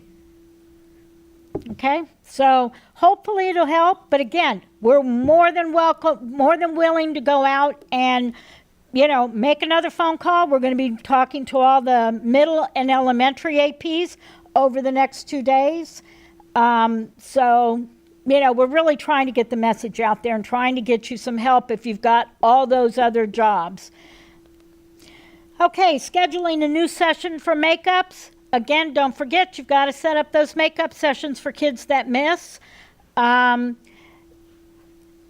And again, it is possible to reassign absent students to existing sessions later in the window rather than creating makeup sessions. So if you already have a session set up, you can just move a session into that. It doesn't have to be a makeup session. Okay, if you have, depending on how you've set it up. Starting those test sessions, remember that you have to start a test session. There's actually a green start button for those. So make sure that you can get it prepared, or the sessions have to be prepared. All of that proctor caching has to be done, and then you can go ahead and start it. If it's not starting, it means you've missed a step. And again, all of that is in the PAN Next user guide. Resuming students' tests. Now, we know in Pearson, this is another one that's a little bit different from the way FSA works. Resuming students. If a student gets kicked out, a lot of times you have to resume them. It's an actual step you take in PAN to get them started again. You can either do it, or you can assign your teachers to be able to do it. It's up to you.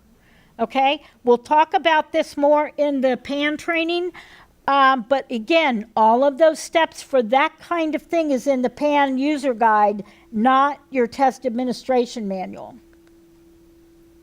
Okay, be aware that you still may be getting test materials. If you have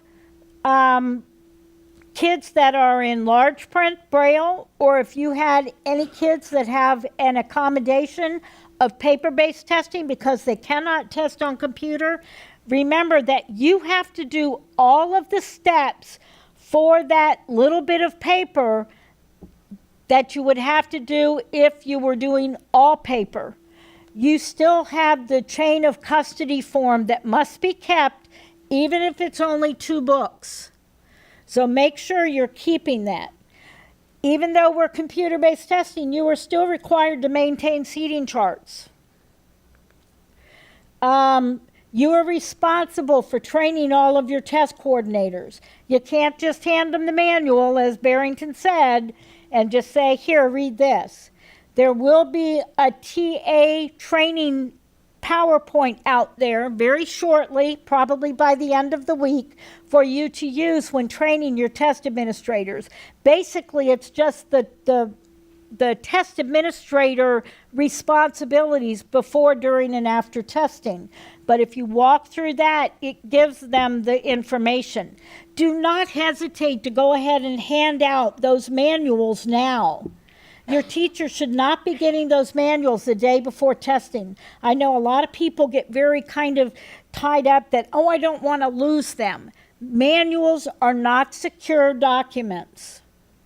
Now, we don't want people to keep them after the end of testing, but if a teacher loses a manual, it's no big deal, okay? Just give them another one. But they should have the access to that so they can read the first part of it. They should be very familiar with the script. They should be very familiar with that accommodations section in the back if they are testing any students with accommodations. That should not be new information for them the morning of the test. And again, be aware of the policies and procedures and instructions that emphasize that during your training. Test administrators that will be administering large print Braille or 1 item per page need to be familiar with that process. Anybody who's giving those accommodations should be extremely familiar with how to give those accommodations. And again, there's a test administrator checklist, an Avocet. You should be giving that to them when you do the training. It's available out on that Avocet. And again, school personnel and volunteers approved by the district may serve as proctors. And again, the instructions for those are on page 12.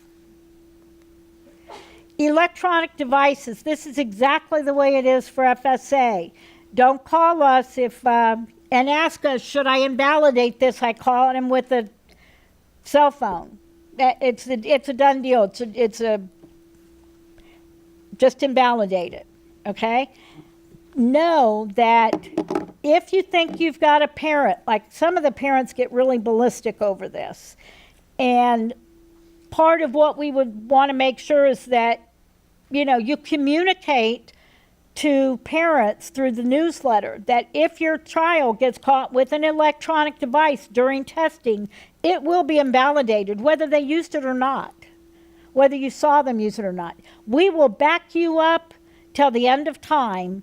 If you invalidate a child for having a cell phone, I've had many parents call me. I've been cursed out. I've been wheedled, cajoled, everything short of trying to, give me money for it.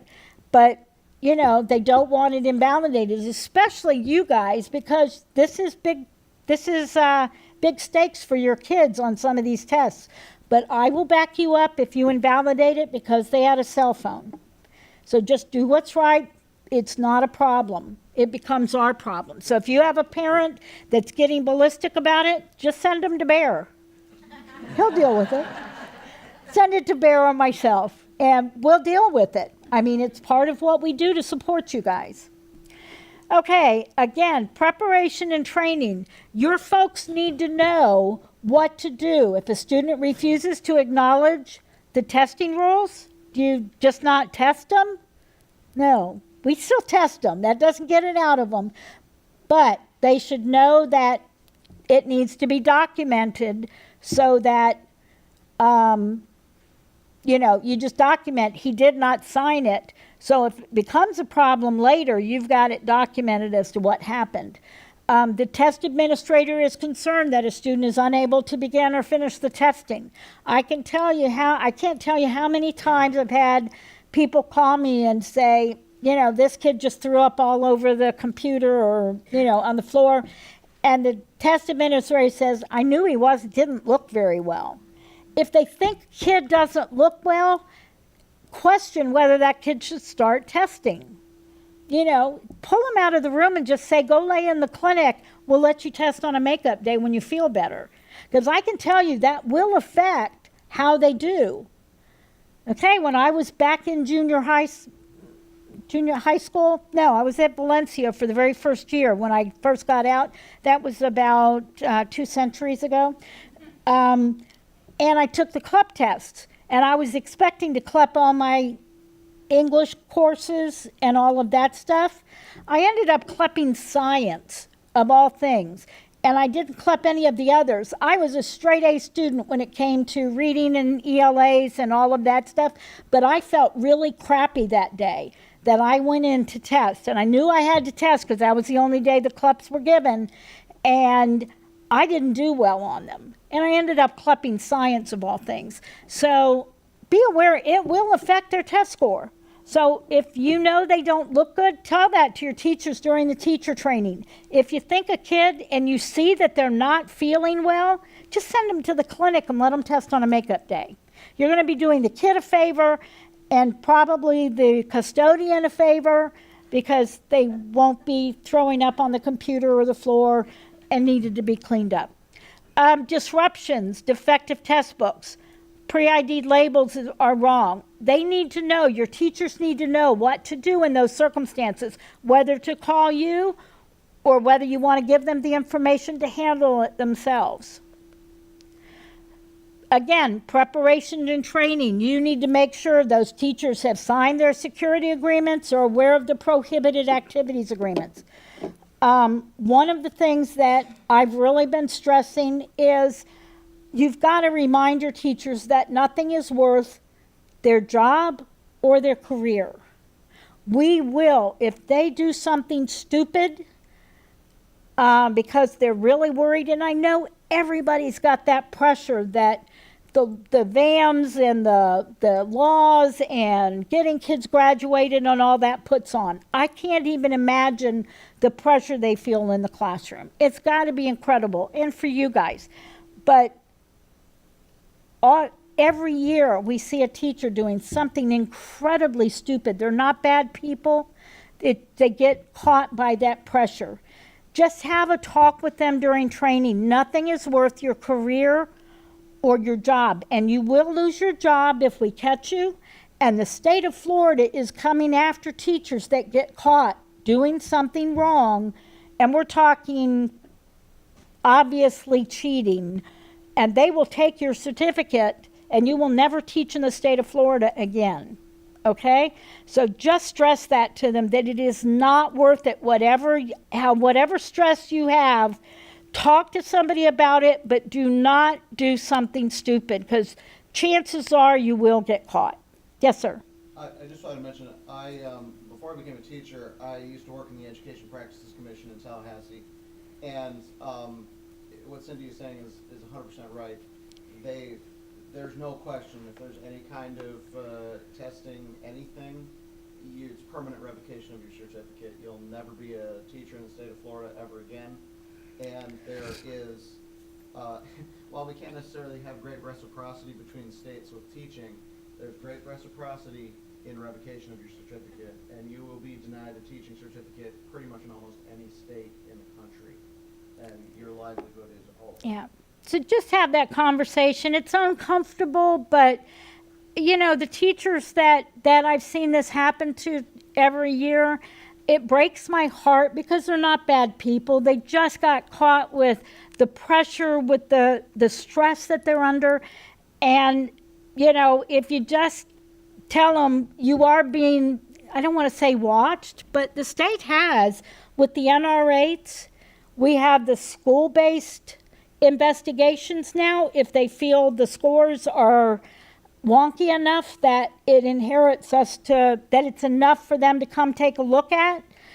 You know, there's things that happen, and I will tell you that I get phone calls just about every year from parents that their kids came home and said, yeah, Mrs. Jones was giving us the answers. It was great. It was an easy test. They call me. Another teacher will call, because teachers talk. Teachers love talking about what happens, okay, in the classroom and the thing. And they'll overhear a conversation. It's all different kinds of things, but the chances are that you will get caught. So please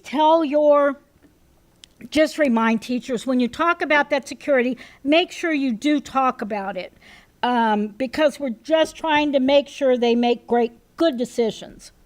Okay, assigning the proctors, again, it's great if you can put a proctor in every room.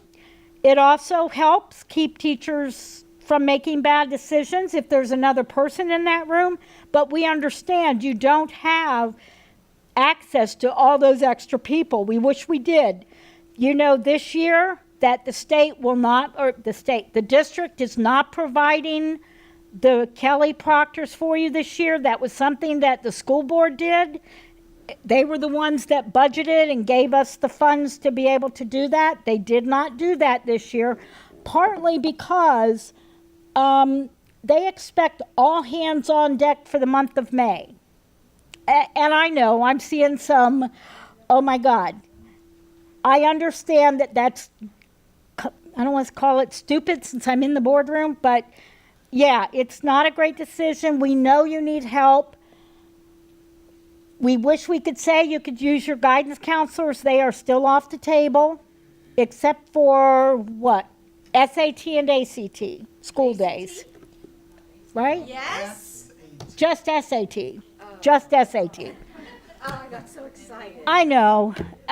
I can't tell you how much I hate giving you guys bad news. Okay, yes, ma'am. Excited. Say that again? Everybody wants everything secure, and as a teacher, I'd want a second person, but who are we supposed to get at this point? We don't have subs, we can't use the counselors. I mean, what are you supposed to do when kids aren't testing? Throw them all in the gym? I know. I know. It's very frustrating. Just know that, So who are they meeting with? It's just very frustrating. I know. For us who've been doing it a long time, because my principal just told me the other day, she's like, I would love to have 2 people in every classroom, but that's an impossibility. So now I have teachers who actually are saying, you know what, I really don't want to be a TA because I don't want to be in there by myself. There's too many stipulations, there's too Yeah. many things that can go wrong. So now Um, that's what they need to do. let us go back.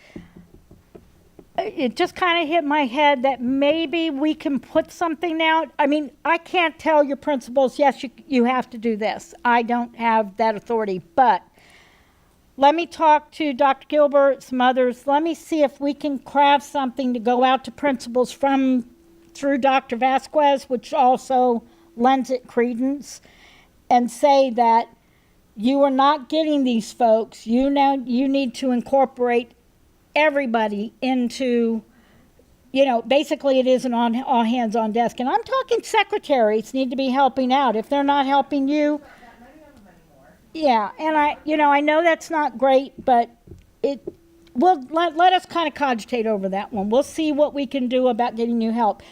I'm not going to promise you, yes, there's not the funds to give you and open Kelly up to give you Kelly subs again. I've been told that's off the table, but let us sit back and start thinking through what we can do, and we'll get with you, okay? But that just means planning is all the more important to figure out how you're going to do this. Arranging for special program students. These are the virtual instruction students. Make sure you know that you need to deal with those. Please get back to these guys when they call you.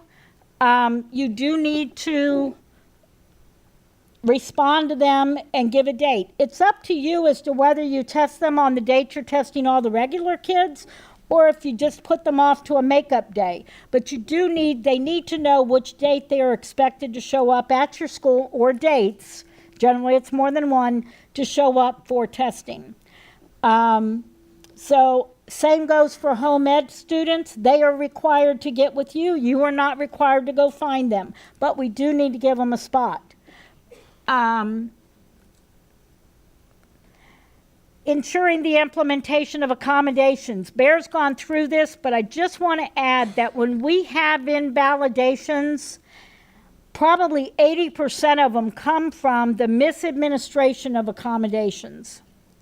Please get with your ELL and your ESC folks. Make sure that your teachers, that should be a separate training for your folks that are giving the test with accommodations.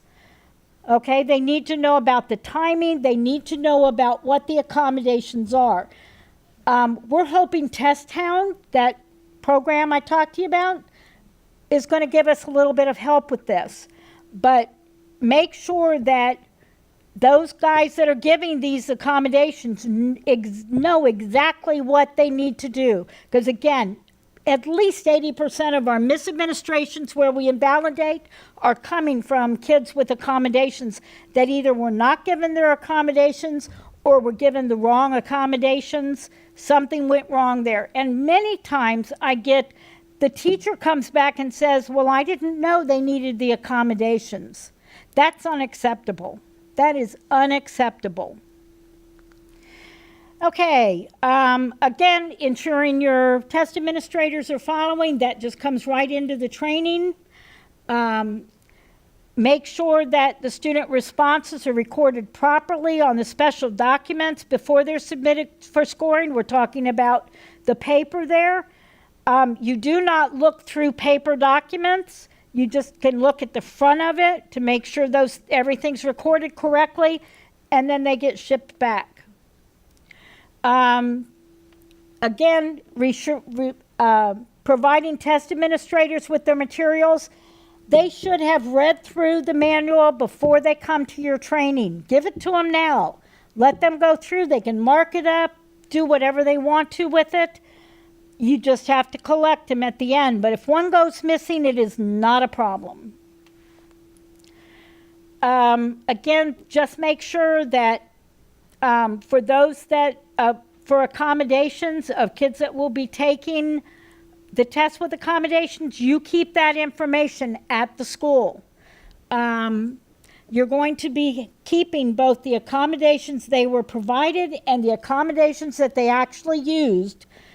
And that's going to be on the administration record and security checklist, which you will upload at the end of the window, just like Bear showed you at the end of FSA.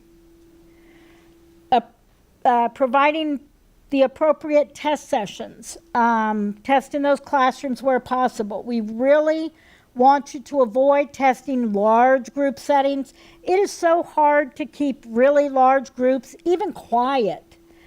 I've walked in where there's 90 kids in there and there's just this hum, you know, because kids are thinking, they may be talking to themselves. It's just really hard to keep that many kids quiet. I don't care how many proctors. And you really can't watch them close enough when you've got that many kids in there. And again, making sure you're providing a secure environment during testing. We will be sending out very shortly the dates. Actually, I think they already have the dates at facilities to try to keep them from doing mowing on the big test days. We can't control and stop all of that for makeup days, but when you do makeups, try to put that someplace that doesn't have the mowing going on outside. We can't hermetically seal these kids into a soundproof room, but we do try to make it as quiet as possible. If the bell goes off, if somebody goes off and puts an announcement about something, that does not invalidate the test. We just stop the kids, stop the timing, let that pass, and then let them go on to testing. We wish we could, but just doesn't happen. So there will be noises. That does not automatically invalidate a test. Make sure each room is free of distraction and has adequate lighting. And again, making sure those visual aids are covered up if they need to be. During testing, distribute the materials. Make sure they have the worksheets or work folders, whatever it is they need. Prior to testing, make sure they have additional ones. Ensure those visual aids. Number 2 pencil, if you do have somebody taking a paper pencil. And again, just monitoring the testing rooms. It probably shouldn't be you, but it would be a great idea to have an additional person, and I'm talking about one of those APs, to walk around, to look into the rooms and make sure everything is going on as appropriate. And we told that to the APs. You are not exempt from participating in testing. And some of your high schools, you've got 4 or 5 APs, okay? Every one of them should be involved in the testing process. If nothing else, they should be trained as a test administrator. How many of you all that have done this before have had a test administrator call in the day of testing? Yeah, it's going to happen. Not if it happens, when it happens. So you need to have somebody who has been through the training, knows what to do, and can step into that room the day of testing. Chances are that's going to be an AP. It could even be the principal. So you need to train everyone. Even if it's a secretary, they could stand in a pinch. If they've been trained, they need to have signed the security agreements. They need to have been through those security. So every able body you have. Now, I know there needs to be a few people who are still running the school for those kids that aren't testing, but they should only be a couple, because 90% of your kids are testing. Come on. They're all in those rooms. But you need to get as many as you can to be involved and be trained. Again, making sure that everything is going on, making sure you have all those documents before testing starts. Determine a course of action for all of those different rules that come, or all those different scenarios that might come up. You need to make sure what's going on. After testing, you need to gather up the materials. Even though you don't have test books, except for those couple that you might have, you still need to get all of that information, the security logs, the seating charts, planning sheets, the test security agreements. Those you should actually have before testing. Prohibited activity agreements. Those should already be in your office, all stacked up, checked off, that you've got everybody covered with those. Yes, ma'am. And you got to talk up loud. Planning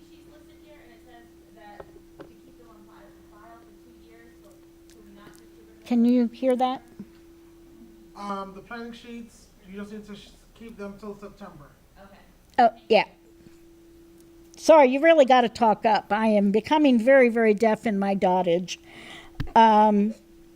Okay. So, supervised makeup administrations, again, they need to be handled exactly like you do the regular administration. You need to test session 1 before session 2. You cannot do them out of order. Stuff should never be made in classrooms overnight. All of those things. So just make sure you handle those makeups exactly like you do the regular administration. You can't give 2 sessions in the same day. All of those rules.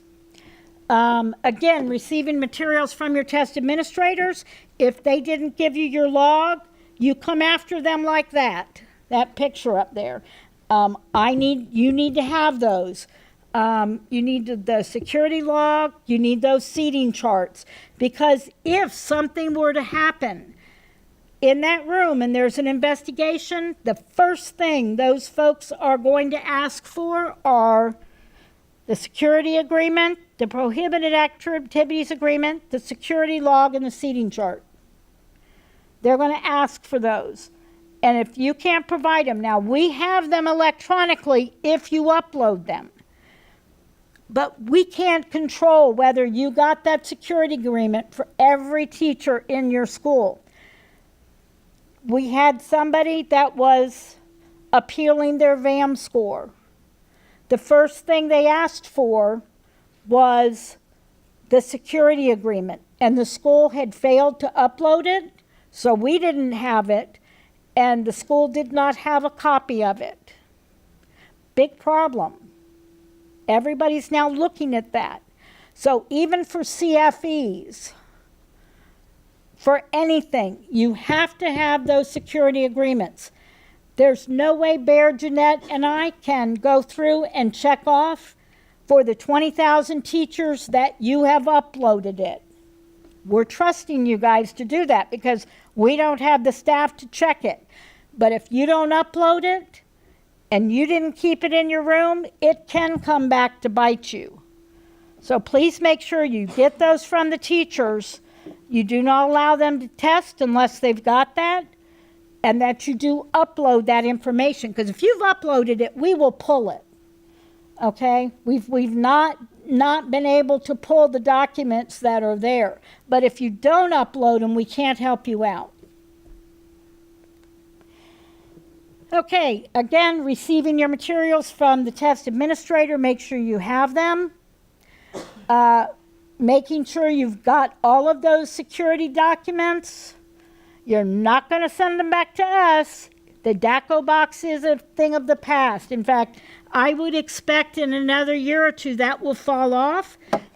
Barrington was the one that set up our uploading of security documents, and I would say probably 50 to 70% of the districts across the state of Florida have already adopted that because it makes it so much easier for us to access those documents. Before, we would have to go down to the warehouse and dig through hundreds of boxes trying to find one of those security documents when something happened and we needed that documentation. Now we just go out there, look for it by school, there it is. Okay? But it's still up to you to get those uploaded. If you have a problem with it, let us know. Again, same one you saw before. The information is right there. You can access it off the IMF site. The things to be recycled. You can recycle the manuals. Please get those out of your teacher's hands. It can cause a problem if they use the wrong information from the wrong year. Okay? I've talked about it before. We had a school giving geometry and they did not have the reference sheet. And a very helpful clerk said, oh, I've got it right here in the manual, pulled it out. They made copies, handed it out to all the kids. Turned out she had last year's manual. Turned out the reference sheet was just different enough, and we had to invalidate all of the tests from that school. Okay? So it's important that you get those out of their hands. If you've lost one, not a big deal, but you want to recycle those. Unused reference sheets, do not leave those in the teacher's hands. Unused periodic tables, unused CBT work folders. Those can all be recycled. The used ones, you hang on until the end of the year when you get all of the scores back. The appendices are just like they are for the other book. Accommodations are always in Appendix A. The rules are there, the perforated signs for you to use, and also the instructions for sending back any paper. And we got to the end. Okay, let's take a few minutes and answer any questions you have. Bear, you need to come up here because I can't hear when they talk. Do we have any burning questions? Let's keep these not about an individual student. If you have those, we'll handle those. But if you have general questions, go ahead and ask. And remember to use your teacher voice. Yes, ma'am.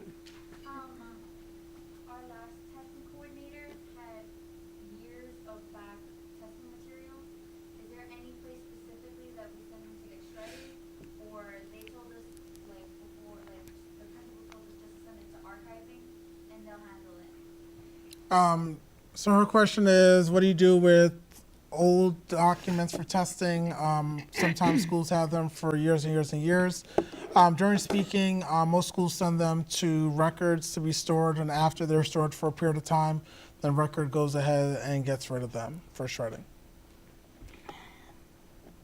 Laura?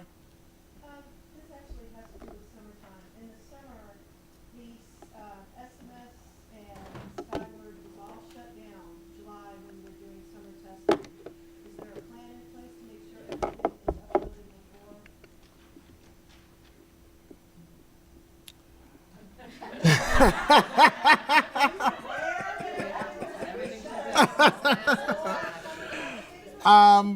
We are in the process. They have, first of all, her question, if you haven't heard, was what's happening when SMS and Skyward are shut down in the summer.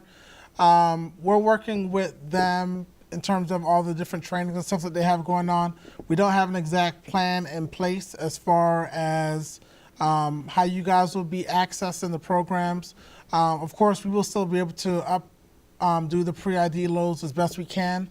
But as far as you guys having the access that you need, that's something that we're still in the process of working out.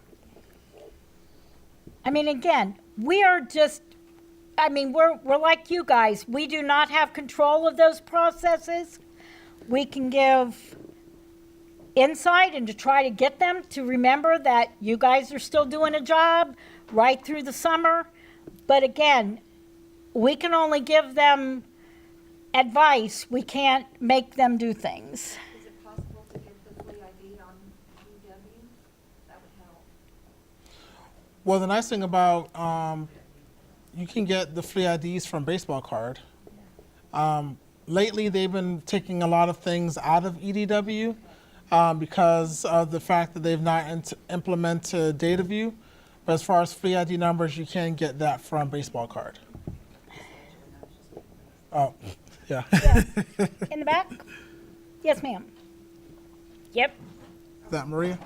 I just need a clarification. You mentioned if a child is approved for paper-based accommodations, you said there's a deadline of March 1st. To submit it, yes. Is that, and who does that? Is that the placement specialist that does that order, or are we involved in that order of that paper? All right, so her question is regarding paper-based accommodations. So as far as that goes, we've attended the staffing specialist training as well as the 504 specialist training. In most cases, many of them are submitting the paperwork for each of the schools, but it varies by school. Some schools, the testing coordinators are the ones that submit it. Once it's been submitted and approved, I haven't gotten any approvals yet from the ESC department, but once those approvals come back, I'll notify you that yes, the kid has been approved for paper-based accommodation, and then you're done. The actual ordering of the materials is what I do based off of those approvals. And if this occurs in April, like if we have a transit population child comes in, is there anything that just? Yes, even though we have the deadline of March 1st, it's more of a soft deadline as opposed to a hard deadline. Of course, we're going to have kids who are participating in spring sports who are going to have concussions. We're going to have kids who come in from other places and need paper-based accommodations. So yes, if a kid comes in, just notify us. If there's a concussion, notify us, and we'll let you know what to do in order to get those paper-based accommodations. I will say, generally speaking, if a kid has a concussion, we'll go ahead and usually I'll ask you to send me a copy of the doctor's note, et cetera, and then I'll go ahead and order it, and then I'll tell you to follow up with your 504 plan specialist on that side of the house. Yes, ma'am. Heather. Yeah. Last year when we were pulling the next gen reports for testing status, there was some cobbling together of reports to get a sense of how many kids had actually tested against our list to hit the 95%. Has there been any adjustment in that process, or is that going to look the same as it did last year? So her question is about pulling reports in Pearson Access Next for tracking kids that have actually completed testing. The answer to that is there has not been any updates to that. And the reason why they haven't updated it is because they're planning to move to a new version of Pearson. I guess it's going to go back to being Pearson Access for next year. So they haven't really made any changes to Pearson Access Next. But they did hear us loud and clear because not just us did we have that concern, but a few other districts had that concern. So I can tell you that it will be definitely fixed in the new version, but they haven't made any changes to the current Pearson Access Next. Yeah. Yes, ma'am. For US history, I'm curious, how many people in here are required pretty much to test all their AP US history kids? Yeah. Do we have them up? We're, We actually already have that covered. We are They going will to be be- pre-ID'd. Now, whether or not you test them is on you, but for this year, when we do the pre-ID, we will be pre-IDing the kids in U.S. history. yes. Maria, One more because Aaron mentioned it too. AP Bio for Freedom High School, 80% of those are ninth graders. Can that be uploaded for us? you'll probably need to remind us because normally we don't look at AP Bio when we're doing the pre-ID. So, yeah, send us an email and we'll try to incorporate Send me that. an email, because we're not pre-IDing that until, Like closer to spring break. yeah, it's a little bit closer to spring break, but send me an email and I'll stick it up on my board when I do that pre-ID. 80% of ours are ninth grade in AP Bio. Okay. Are there any other schools that test their kids on AP Bio as opposed to just regular Bio? Oh, Oh, everybody. we'll just pre-ID. I will just go we'll ahead just and pre-ID, AP Bio and U.S. history. U.S. history. Now, make sure that if you don't plan on testing those kids, that you will have a lot of other kids in your pre-ID that you won't be testing. So just be aware of that. And we'll put something out about that. Beavers. Along the same lines, does that go for the IB schools who do History of Americas for U.S. history? Yeah, I'd be down with that. That's 89 kids, not quite 80 kids. Yes, 89 at my school. Okay, send Let me me make a that, note of that. send me that, and I also need the Course code. course code, thank you. Send me that course code number. Any other questions? Remember, we're here, up, yes, Kristen? I'm gonna say this, and then you can tell me to ask you later. ACT is next week. I know this is not an ACT training, but do we have any more information for ACT for seniors? Materials? Anything? Anything? I need to. They are- Vouchers that they're proctoring, Yeah, but I need to, don't I'm know doing what that to tell today. them. I don't know what to do. You want to take that one? Who wants to do which picture? I know, No, it's, that's fine. it's close. So let's say that Ben and I are best friends. Anybody that knows me that knows that I'm very vocal. Takini knows me very well as well. I still have additional conversations to have with Ben. We were told last week that on Wednesday after you guys did your proctor caching, which again, thank you guys for getting that done with your TSRs, that they were submitting an order that day for you guys to get your manuals and all of the ancillary materials. Obviously, you guys have not gotten that, but what you have gotten is an email saying that the orders I placed were rejected. Now, at first, I thought that Ben was playing games with me when I saw the first email come through that morning, but we have been on top of him. We will continue to be on top of him. We've been assured that you guys should have them by the end of the week, but of course, today is already Tuesday, and there's been no sign of anything. So you should be getting stuff soon, based off what we've been told. Unfortunately, just like with College Board, they don't send us stuff, in terms of information. Generally, what tends to happen is you guys get an email, I get a question, and then that's how I know that something is not done or needs to be done. So we are working with Ben and also ACT to improve that process. For once, when I was in Jamaica, they got an earful from Cindy, so it's not just Barrington, complaining about stuff. So we've been told that some changes are coming, obviously, for next year, as far as how they handle large districts as opposed to schools, because, of course, generally speaking, across the nation, school districts are very small, so they just deal directly with the schools. So, of course, when it comes to us, districts like Orange County, Miami-Dade, that kind of thing, there's been some issues that when we talk to our other district assessment coordinators from other districts that are similar in size, they're experiencing some of the same issues as well, unfortunately. Okay, we really did truly have a come to Jesus meeting when you all got that email saying you weren't going to be doing it on computer, but you'd be doing it on paper. And so I know some of you were communicating and we're getting a lot of flack from the ACT, and basically I just said, we are not doing it on a different day than what we've got scheduled, and we're not going to do it on paper. If you can't accommodate, we'll keep our money. And they sort of backtracked really quickly. We're going to call them today and tell them if you do not have your materials, and I'll probably give them till Thursday, we'll keep our money. And granted, we're not going to do that, because we want these kids tested, but we do have considerable weight behind Orange County, not necessarily mine, but the county's weight. We're going to start throwing it around. And so just kind of hang loose on that.